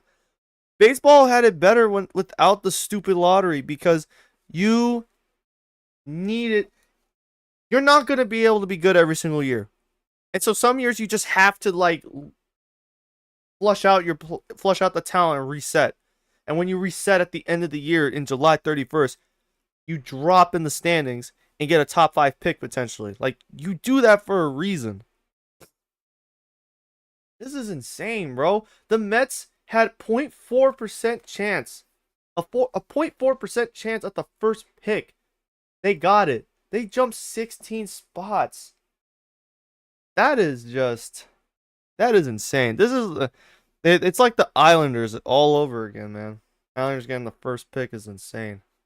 Meanwhile, we'll be selecting 25th this year. I'm okay with that. The Dodgers are just like, man, so we get the 18th selection after 3 consecutive championships. We didn't jump up in the standings, or we didn't jump up in the lottery, and we lost Teoscar Hernandez. Yeah, they're gonna be out for blood. 2027 or 2028 will be revenge year, bro. Oh my.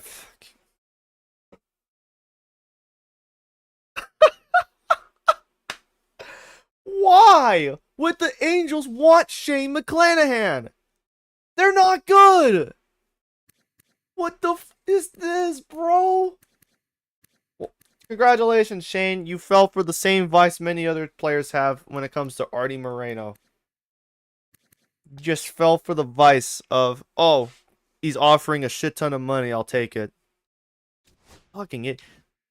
Guys, look at this fucking roster. Look at this shit. It's just Zach Neto, Shane McClanahan, and maybe Logan Hope. That's it. Taylor Ward, I guess, too. No, he's 34. He's not the future. This roster is cooked. This roster is terrible. This is like just fucking bad. And I don't know what they have in terms of prospects.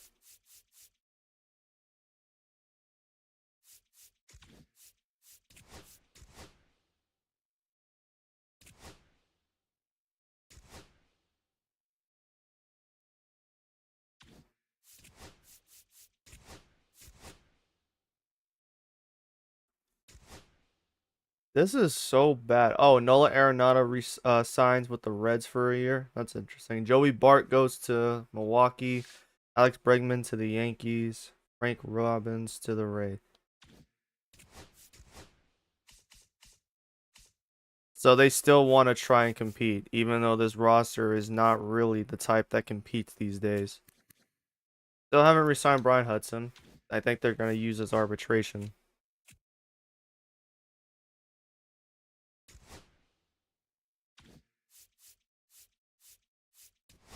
So Gilbert. Guess we're locked because we can't sign.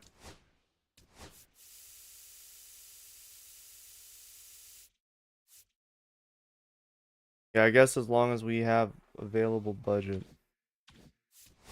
I mean, I'm not going to sign any more players anyways. The budget is insane. We have less than 4 million left for our budget.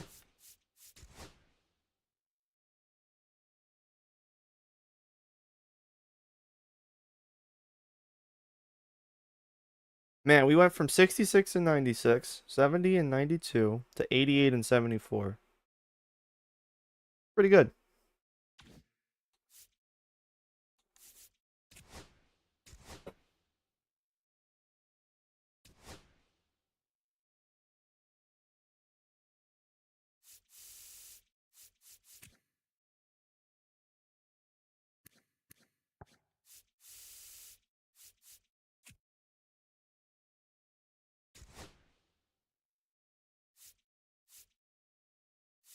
Man, there ain't shit in this.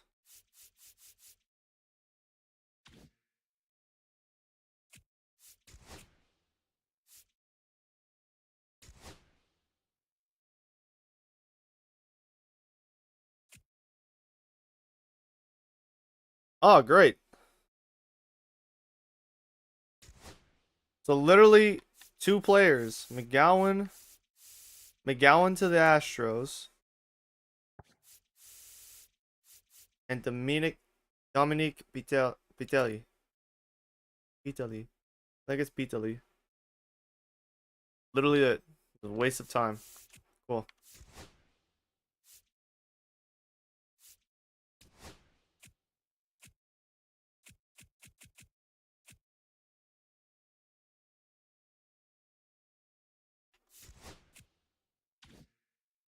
All right, where else is Nick Lodolo signed with the Cardinals. Bregman goes to the Yanks. Atlanta.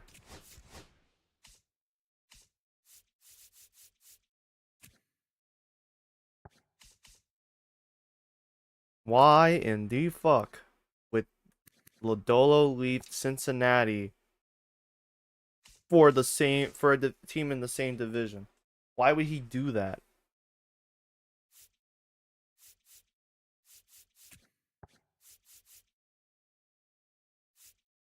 This is what the Reds are working with. An aging Nolan Arenado, Ellie De La Cruz, Matt McClain, Spencer Steer. Oh, Seiya Suzuki signed with them. He signed there for 4 years.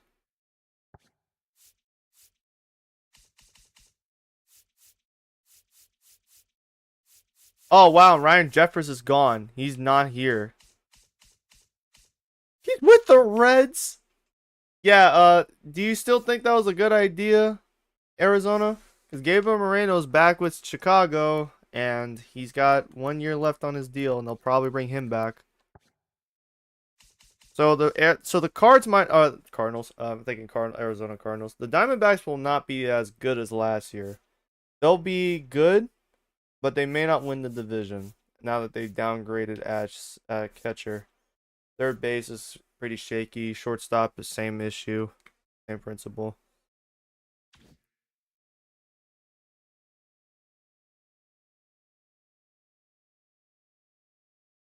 So Ozzy Albies, Camilo Duvall, Pablo Lopez, Jordan Hicks. Jordan Hicks goes to Cleveland. Okay. Tyler O'Neill goes to Chicago.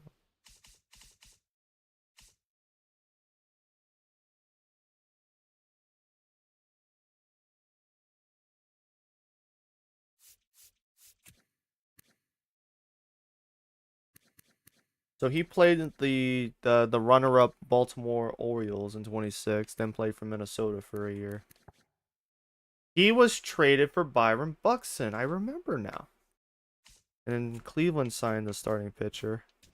So Cleveland not only gets Teoscar Hernandez, they also acquired. Where is he? Jordan Hicks. Jordan Hicks goes to Cleveland. Right there.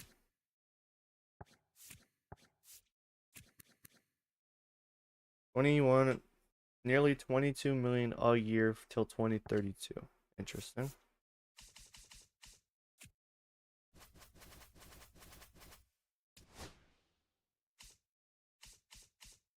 Bro, the LA Dodgers budget is still insane. 311. Notice how they haven't made too many free agency moves. Just the Ian Happ signing for a year. That was it.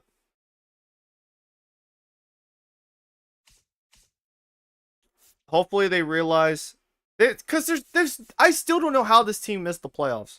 I really don't know how this team missed the playoff. Look at this roster and tell me how this team fails to qualify for a playoff spot.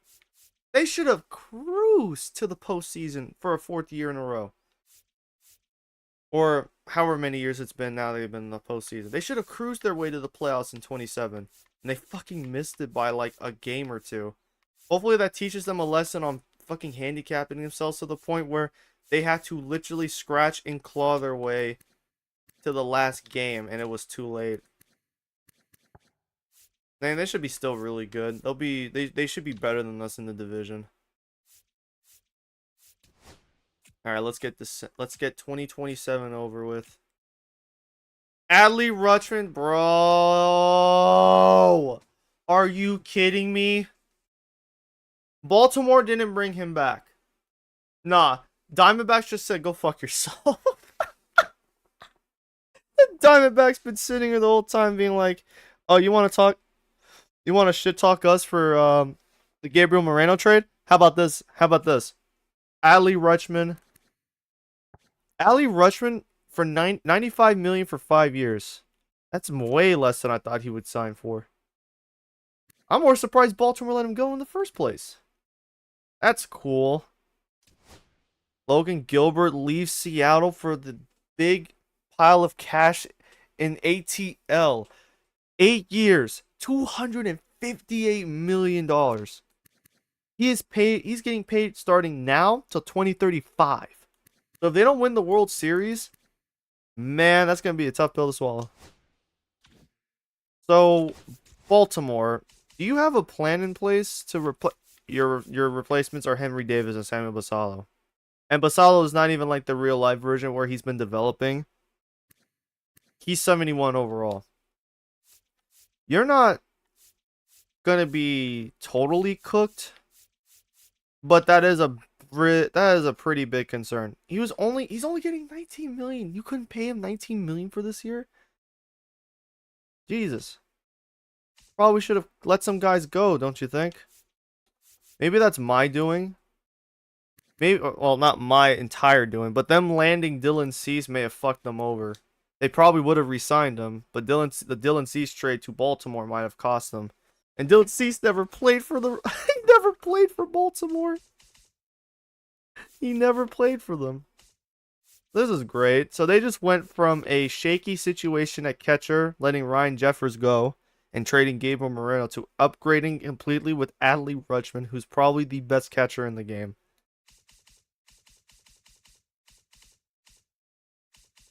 At least second best. That actually pisses me off now.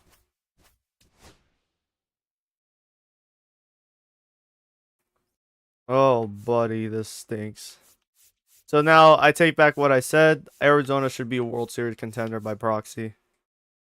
You have 3, 4, 5 guys with 90 overall or higher. This might be Christian Yelich's chance to finally win a World Series.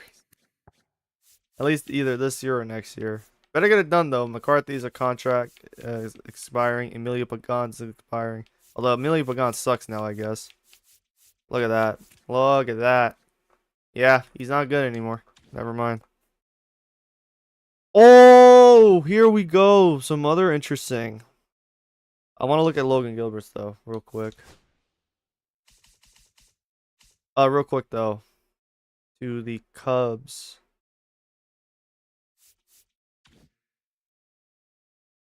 Daniel Alcantara.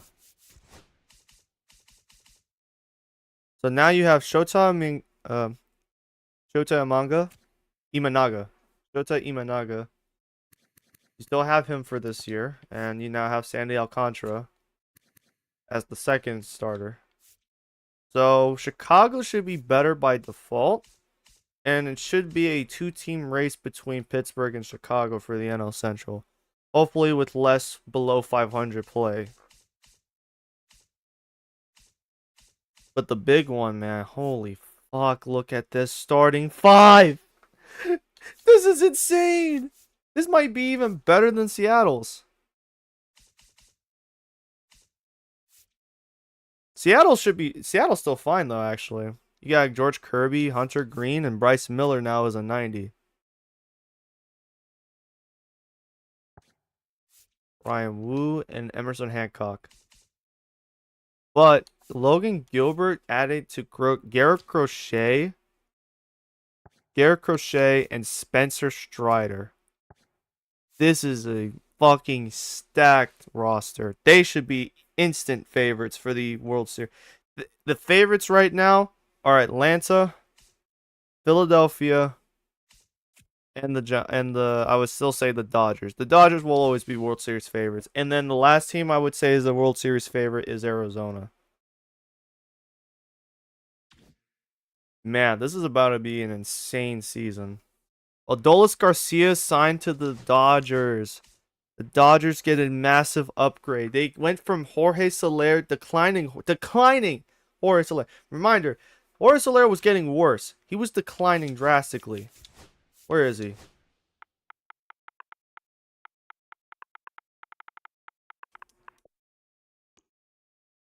Look at that. He 75 overall, age 36. You went from that to Adolis Garcia for this year. Instant upgrade. Even if it's for the 1 year, instant upgrade compared to what you had. They will be World Series favorites. Not World Series favorites. They are World Series consideration. The consideration for World Series right now: Dodgers, Arizona, Atlanta, Philadelphia, from the NL at least. I'm not sure who I would say. I would still say Baltimore is a World Series favorite. They bringing back the majority of their staff, and they'll probably use some of the traits that they've had to bring back. Not bring back. They'll use the trades. They'll trade one of their starting pitchers for a catcher, I think. Yeah. Oh my God, Cal Raleigh is in Tampa. Cal Raleigh is a Tampa Bay Ray. Seattle lost Cal Raleigh. Why would they lose him? Nah, bro. I might not let that shit slide. I don't think I can let that slide. That is insane. Cal Raleigh was their focal point, and they don't have a suitable replacement. Oh wait, William Contreras.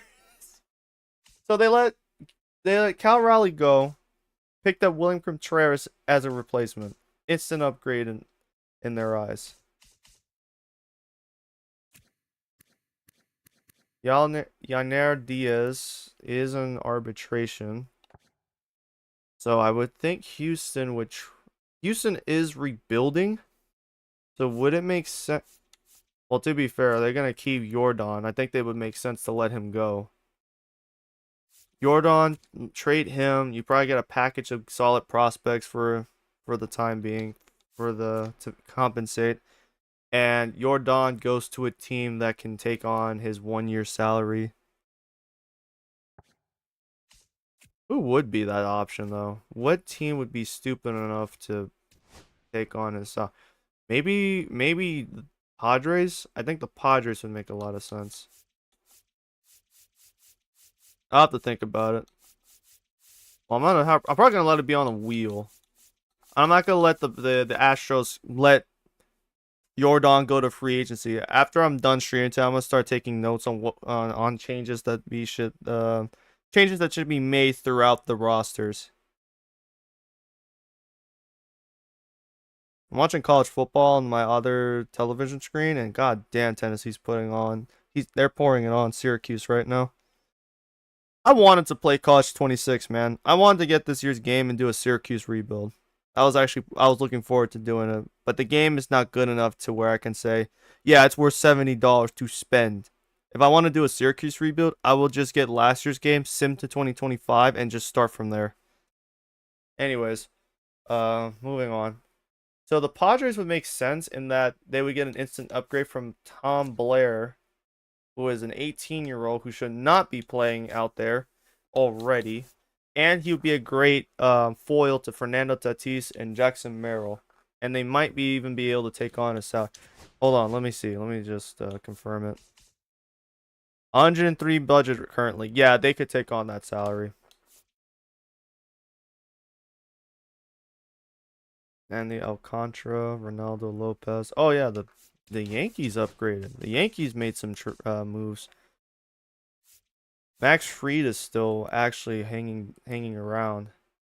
He actually got better. I was concerned he may not return to a 90 overall. Ronaldo Lopez, meanwhile, is 87. 26.3 for 3 years per year for 3 years. Garrett Cole is on the final year of his man. To think back in 2020, they got Garrett Cole and thought they would be a World Series favorite. They kind of were, but they never reached the World Series until 2024, and things just haven't worked out for him. At the same time, who the fuck is taking on that salary of $36 million?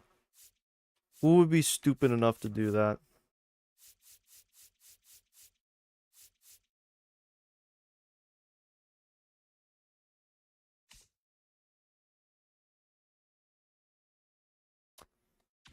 Let's continue. No, keep going. Alright, Happy New Year and all the other shit. 2028 is here.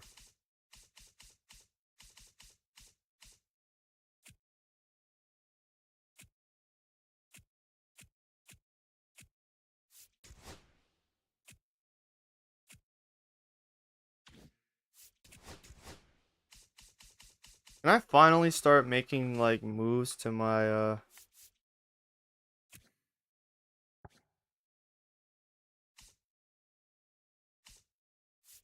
can I promote him finally? Good, I can. 25, 35, 37. So I can make that.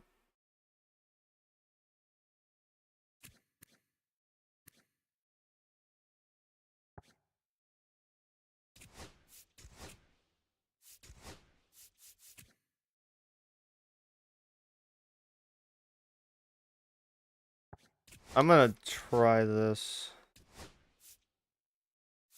So you might be a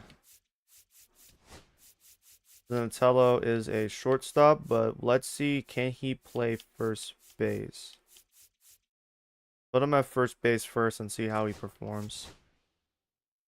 See how that works out.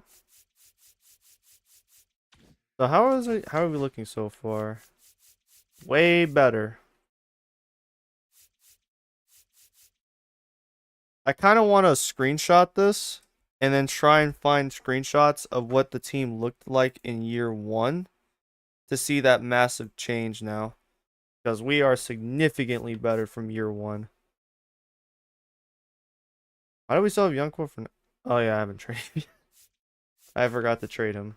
That'll come eventually.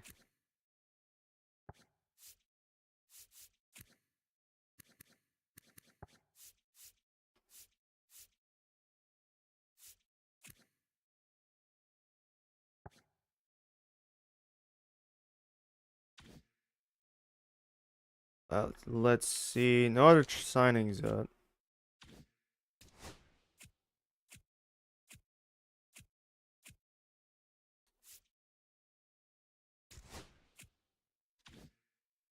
Still none.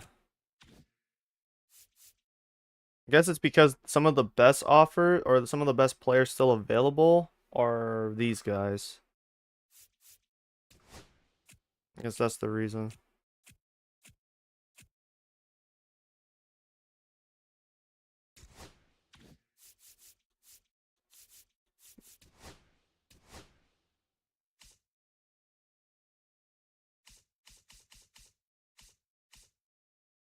Yeah, we don't got shit in terms of salary left. We are cooked.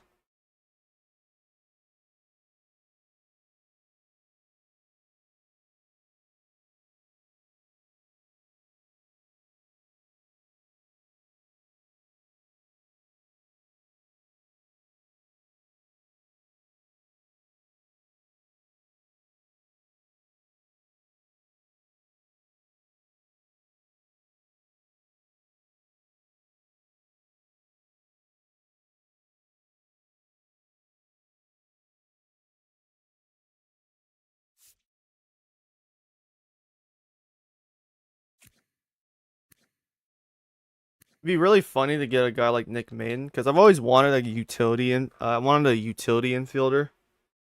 A utility infielder could help out a lot in terms of our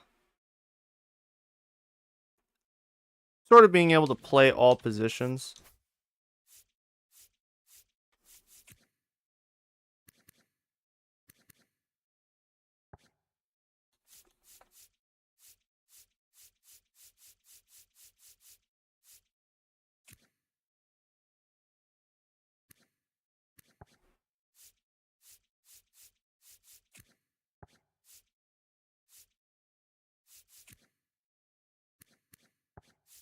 There's a lot of guys that I could probably tool with the roster.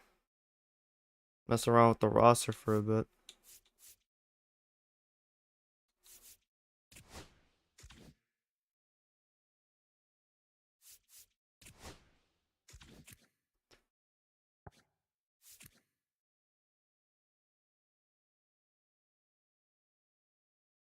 I'm gonna have Charlie start at Double A to begin the year, and then bump him up to Triple. Actually, depending on, I think Triple A starts their year first, then Double A. So I'll have him play Triple A first and see how he performs in the first several games for that.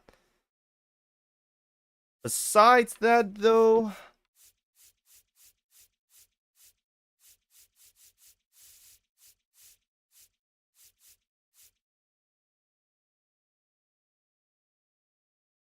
let's see.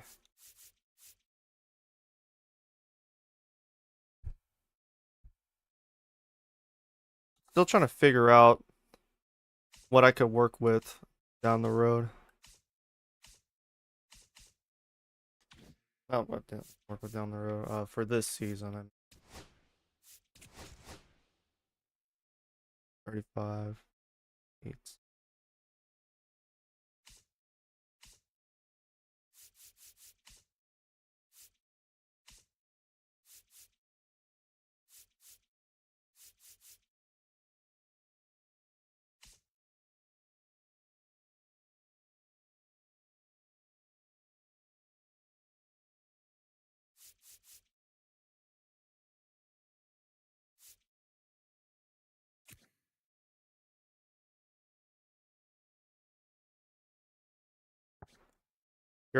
You might be a left fielder, but we're not doing that for you.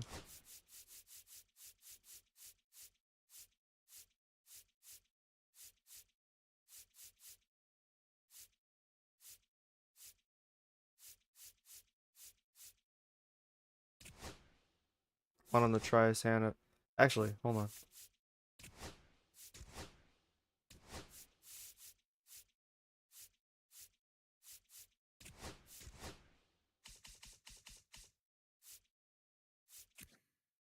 So his rating bumps up to 47 at second base.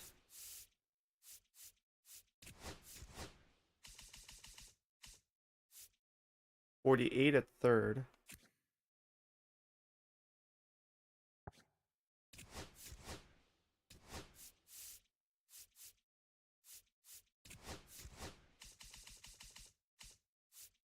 And 49 at shortstop. Okay, so maybe can he play outfield as well?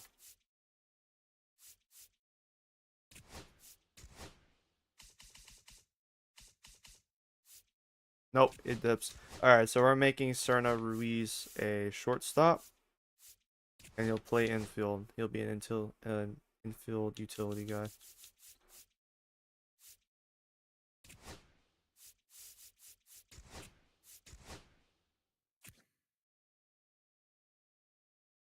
Got good arm strength and accuracy. I'm wondering what else he can be used for, because it seems like he's only good for defense. Not that fast, not great contact. Maybe a permanent Class A guy, I don't know.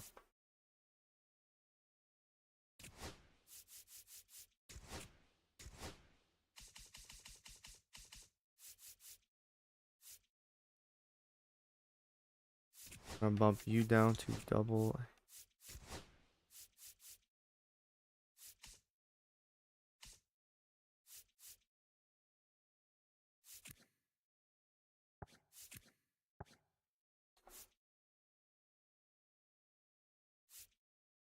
Wayne, time to lock the fuck in.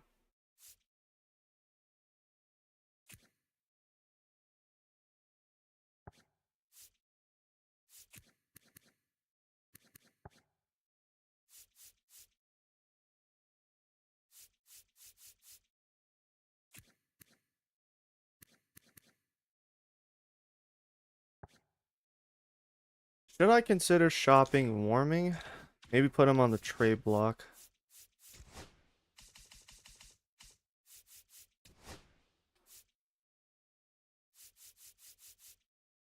We'll do relief pitching, third base, shortstop. You also want to add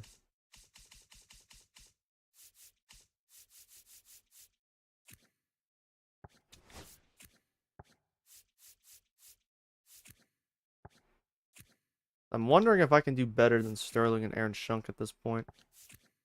Especially Shunk.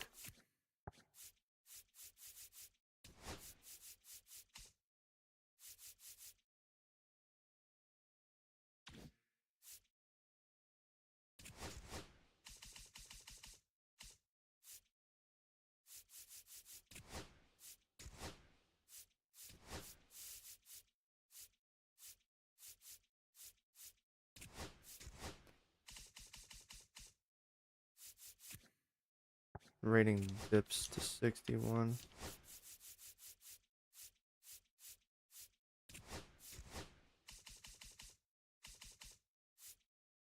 So from 65 to 61 as a first baseman.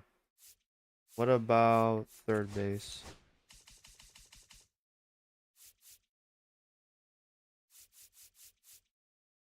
64.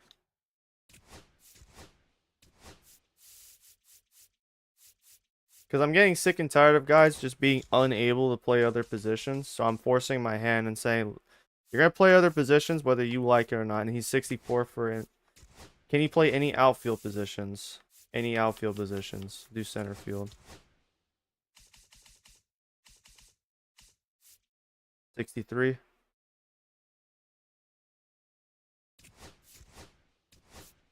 Still not enough. What about left field? 62.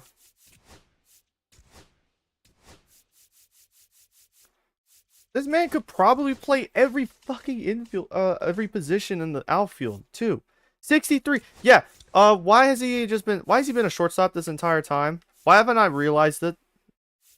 I need to start doing that. I need to like actually like pay attention to these sort of things.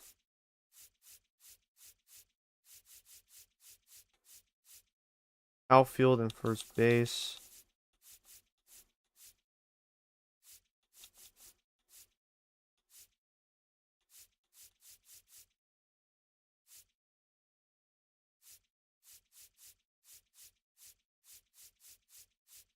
I don't get it. Why are these secondary positions so trash?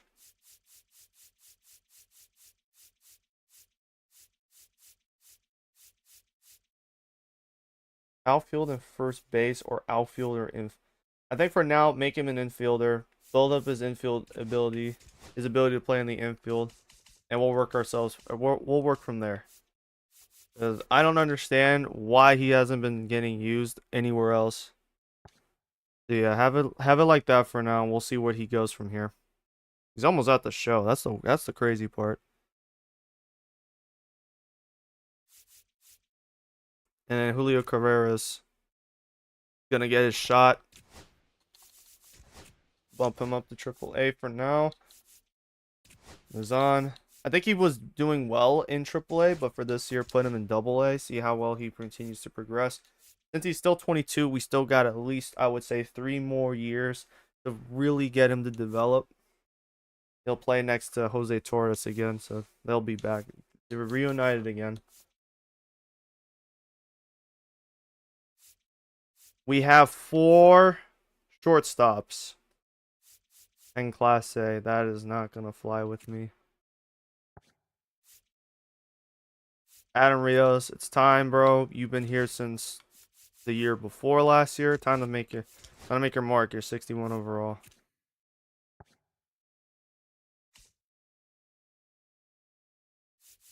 Ramon de Villar is going to be at AA, so I look forward to seeing how he performs. I almost have everything together in terms of within our organization. Adolfo Alfonso.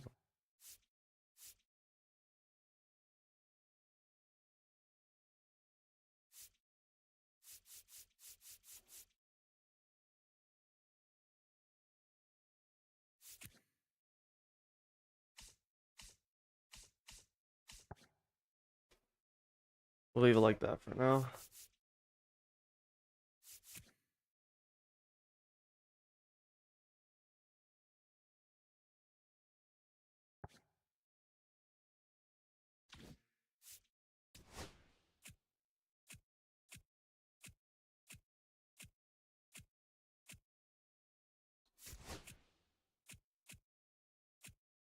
All right, how much more can I really do? Might be it. No one else is getting signed. Christian Javier is in the free agency pool, so Toronto didn't bring him back. Fucking bizarre, I guess. Well, I just want to get to these arbitration hearings. We only have 3 for this season.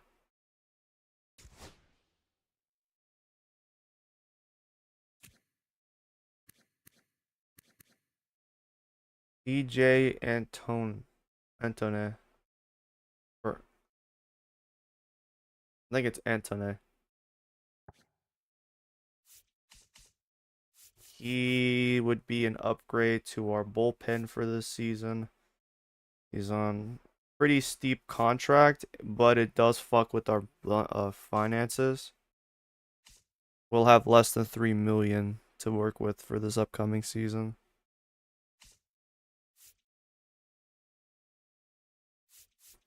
Uh, right now we have 4, maybe 5 reliable arms. Santana's still here.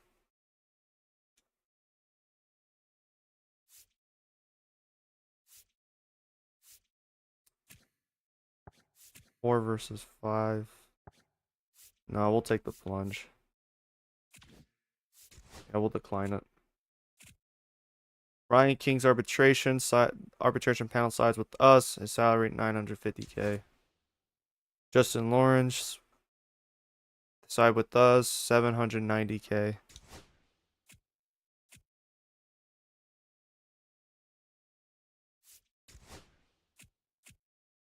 Aaron Shunk will be paid 830K. So where does that put us now?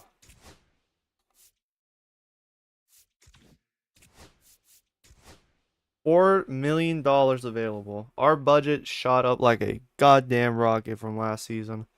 And I was planning on doing that anyways, because once Javier Baez's contract expired and Masataka Yoshida's contract dipped from 18 million to now 7, this was always the plan, was to increase the salary once the salary opens up better. We're finally off the book of Ryan Feltner's, Kyle Freeland's, Herman Marquez, Javier Baez, Masataka Yoshida's. Those contracts, yes, the Rockies signed some of them before I got here. And the Masataka Yoshida and Javier Baez contracts were my decision. But now those days, well, those were during the days where we were bad. Those days are officially over. Chris Bryant is still there? Right, because his contract lasts till 2028. Imagine how funny it would be if we said, hey, we want to bring Chris Bryant back. Will you pay? We will take his salary for a prospect of yours that you'd be willing to part ways with. His power is still there, and he could still hit against righties. He's just not the same player as he used to be. George Kirby is back in Seattle. His arbitration hearing was 27 million. Cole Reagan's is 22. Holy shit.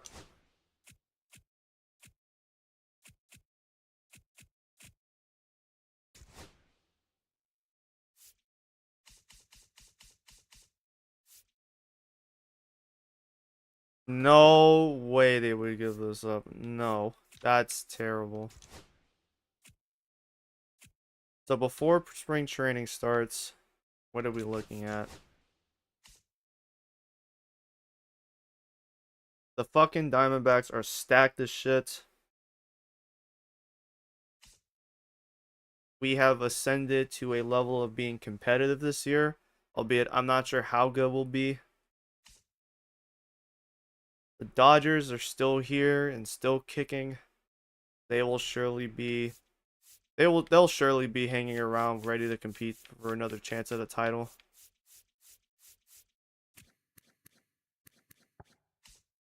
Got the Padres. The Padres will probably make some moves before spring training.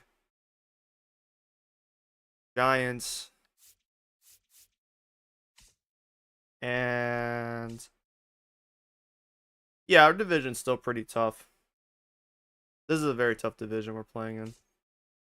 This is the toughest division in all of baseball. The fact that only 4 teams can make the playoffs from our division. Only 4 teams from a single division can make the playoffs is kind of tragic. Imagine if all 5 can make it in. That would be so funny. Baltimore has downgraded at catcher, but I doubt it'll last for this long. They'll probably make a move. Oh, they'll probably buy at catcher because the fact that they lost Adley Rutschman the way they did was pretty bad, and it's probably because of the issues at their starting pitcher. The fact that I can't really do anything during, I don't want to do anything during stream to fix it. That's probably my fault. That's honestly my fault. That should not happen in real life. There should be no circumstance in real life where there should be no circumstance in real life that Baltimore loses Adley Rutschman just after winning the World Series. Their budget is still $360 million. It actually grew. Last year was 321. It's 361 now. It actually increased. That is wild. So yes, they should have been able to pay for Adley Rutschman. It's pretty blatantly obvious they should have been able to re-sign Adley Rutschman. So I'm not gonna lie, I am probably what I might consider. I'm gonna think about it. I'm gonna think on this. I might force Arizona to give Rutschman back to the O's, because that should never happen. That should never happen after a championship.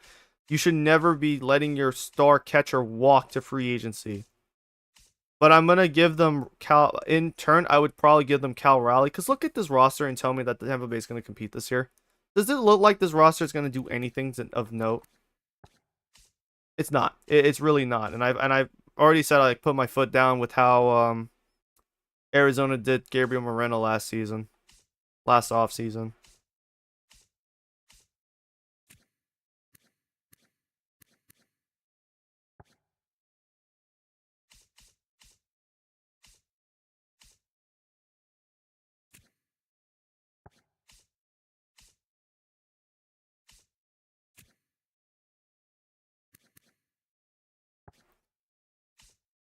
All right, so let me go back to looking at what the other divisions are working with. So the A's are definitely World Series contenders, without a shadow of a doubt. You go the previous year and you come back with an upgrade at Logan Gilbert in your starting lineup. Starting rotation is going to be insane.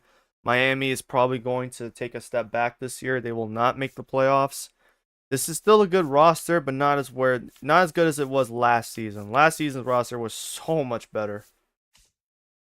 The Mets, I think, will still hang around. I'm definitely going to have them in the running to make a free agency choice, or make a trade to upgrade their roster even further. Philadelphia is still hanging around and kicking, and after getting Steven Kwan, they are my second favorite out of the NL East to make the World Series. Or I would say I pick the Phillies to win the division, and I have the Braves to win the World Series. I'll say that. Nationals still suck. I don't even know what the fuck they're doing anymore. James Wood is just rotting at this point. He's only collecting fat paychecks. He's collecting paychecks at this point, and that's about it.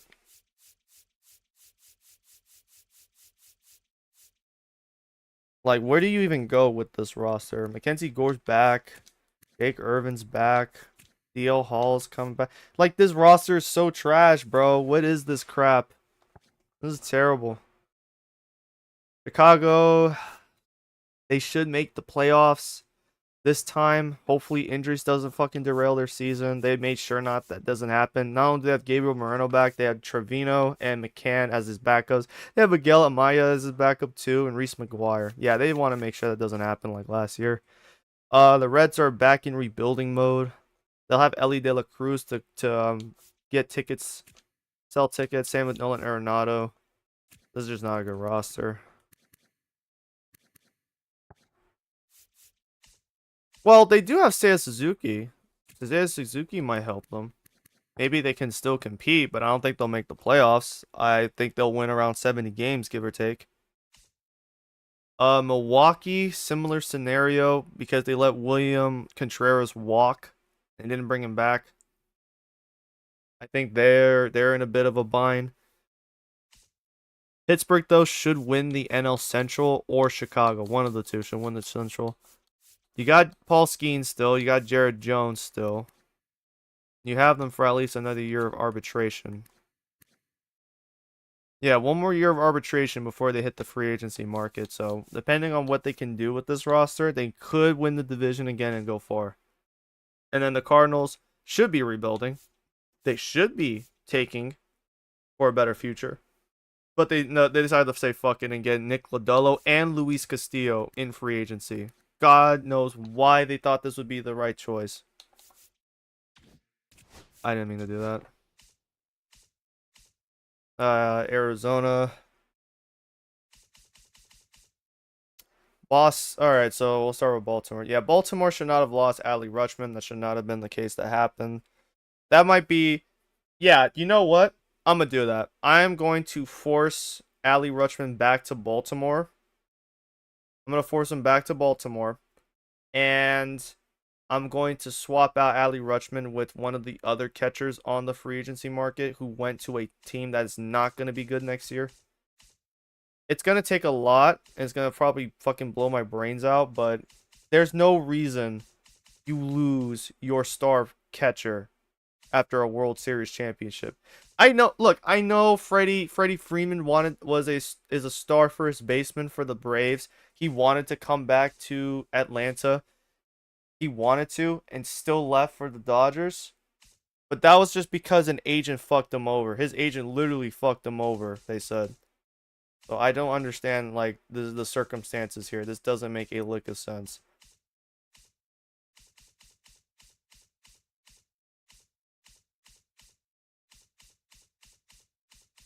Yeah, Cal Raleigh is in Tampa. Tampa is rebuilding. They're not gonna be good. Anyways, um, we going over Baltimore. Baltimore should be still competing for the World Series, even with the way the roster looks now. They'll compete for the World Series regardless of circumstance. They also got Brendan Donovan, I see. Hold on, let me get this straight. You paid $13.7 million for 1 year of Brendan Donovan instead of re-signing your catcher.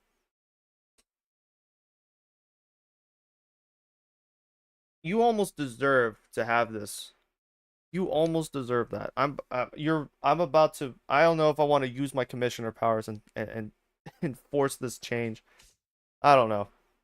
Boston. Yeah, we won't focus on Baltimore anymore. Boston. Aaron Duran's back. Robert Valdez is gonna come back. Shane Bieber's still here. Cutter Crawford. Yeah, this should be. They should at least compete for the playoffs. Maybe make the playoffs if they're lucky.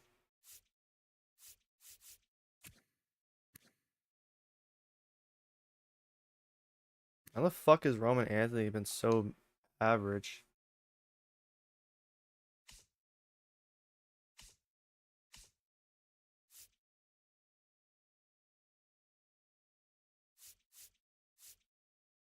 The Yankees might have a better season this year. Looks like they brought a lot of good players back. They did get Alex Bregman in free agency.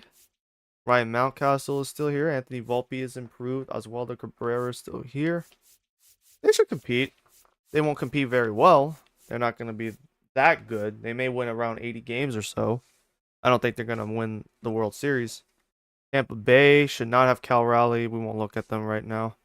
Let's see. What else do we got here? Toronto did not bring back Christian Javier for some unfathomable reason, even though he was higher overall than Casey Mize, who's now reached the age of 30. I don't know what they're thinking. They should be all right. They upgrade. They lost Adolis Garcia, replaced him with Ramon Laureano. He played for San Francisco last year. He's there for 4 years after batting 217. What the hell? Foreign balls. Chicago will still suck, but at least Taylor Hiyashi should be really fucking good. In fact, Taylor Hiyashi was so good last year. He's been actually pretty good the last couple of years. Where is he at? 205 strikeouts already in 2 years of playing Major League Baseball. I'm almost tempted to make him an. I might actually do that. I might give the White Sox some semblance of hope and make him a 90. And then make sure he stays in Chicago so they can build around him. Because if they, so God help me, if they fucking lose him in free agency, I'm commissioning. I'm throwing the commissioner's hammer on that and shutting it down. But this team is still really damn bad.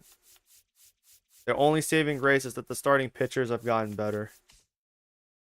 Cleveland will be World Series contenders out the AL with Teoscar Hernandez replacing Steven Kwan, and they still have Pete Alonso and Jose Ramirez. Not to mention, that relief pen is elite. Detroit has brought back some of their stars. Although Riley Green is entering the final year of his contract, so this is a do or die year for them. Hopefully, they can do something. They can make something shake because Luis Gil is also entering the last year of his contract. I did not have you guys get Luis Gil just so you can fuck up. Kansas City will be competing. Definitely will be competing. They got Ozzy Albies, as I mentioned earlier. Oh, and Cody Bellinger is here. He's been here since last year, though. I forgot. Minnesota brought back all their starters. They actually got Zach Wheeler, too. Taylor Mall as well. So yeah, they why not them? This AL Central should be very, very exciting to like watch. It should be very competitive. Everyone except for the White Sox should be good. Houston will be rebuilding, although they're probably going. Yeah, they have to be rebuilding at this point. There's no reason for it. They'll probably let a lot of guys walk. They need to start rebuilding the roster. This is not good enough to compete. You have 180 overall, 80 plus overall pitcher, mind you. Even though there's like 6 of them still available in free agency, you didn't get any other ones. You didn't bother. You didn't try. You just said, let's just keep Nick Martinez and get Hunter Brown and fuck it. So I don't expect shit out of these. Oh, they also have Lance McCullers, but no, this isn't gonna work. I don't expect them doing shit. I'm just gonna have them blow up the roster.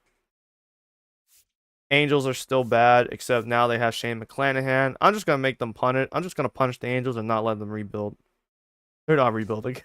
They're not doing shit. Luis Severino is still here. I have not bothered to let him be traded. Although the A's at this point probably should. They got Lars Nootbaar at least. That's always exciting. Nootbaar definitely should be a snack name out there. I would call that. Jeremy Pena? Houston let him walk and he signed with the A's? Did I not just say earlier just the Stros should be rebuilding now? Seattle should win this division by default. This division fucking Rangers have no starting pitching, but at least they have Corey Seager and Wyatt Langford still. Oh, and thank God they kept Evan Carter because I was gonna smack the shit out of them for that. Yeah, no. I think Seattle should win this division by default by at least 10 games over the Rangers, if not within 6. They should win the division. And yeah, that is it for this one. That is the off season right before we head into spring training. At least the free agency signing portion of it. I want to have some changes made towards the rest of the rosters, but I'll do that off camera starting once I end this stream. Thank you guys for tuning into today's stream. When I'll be back on, God knows, hopefully tomorrow after I get off work, unfortunately. But until then,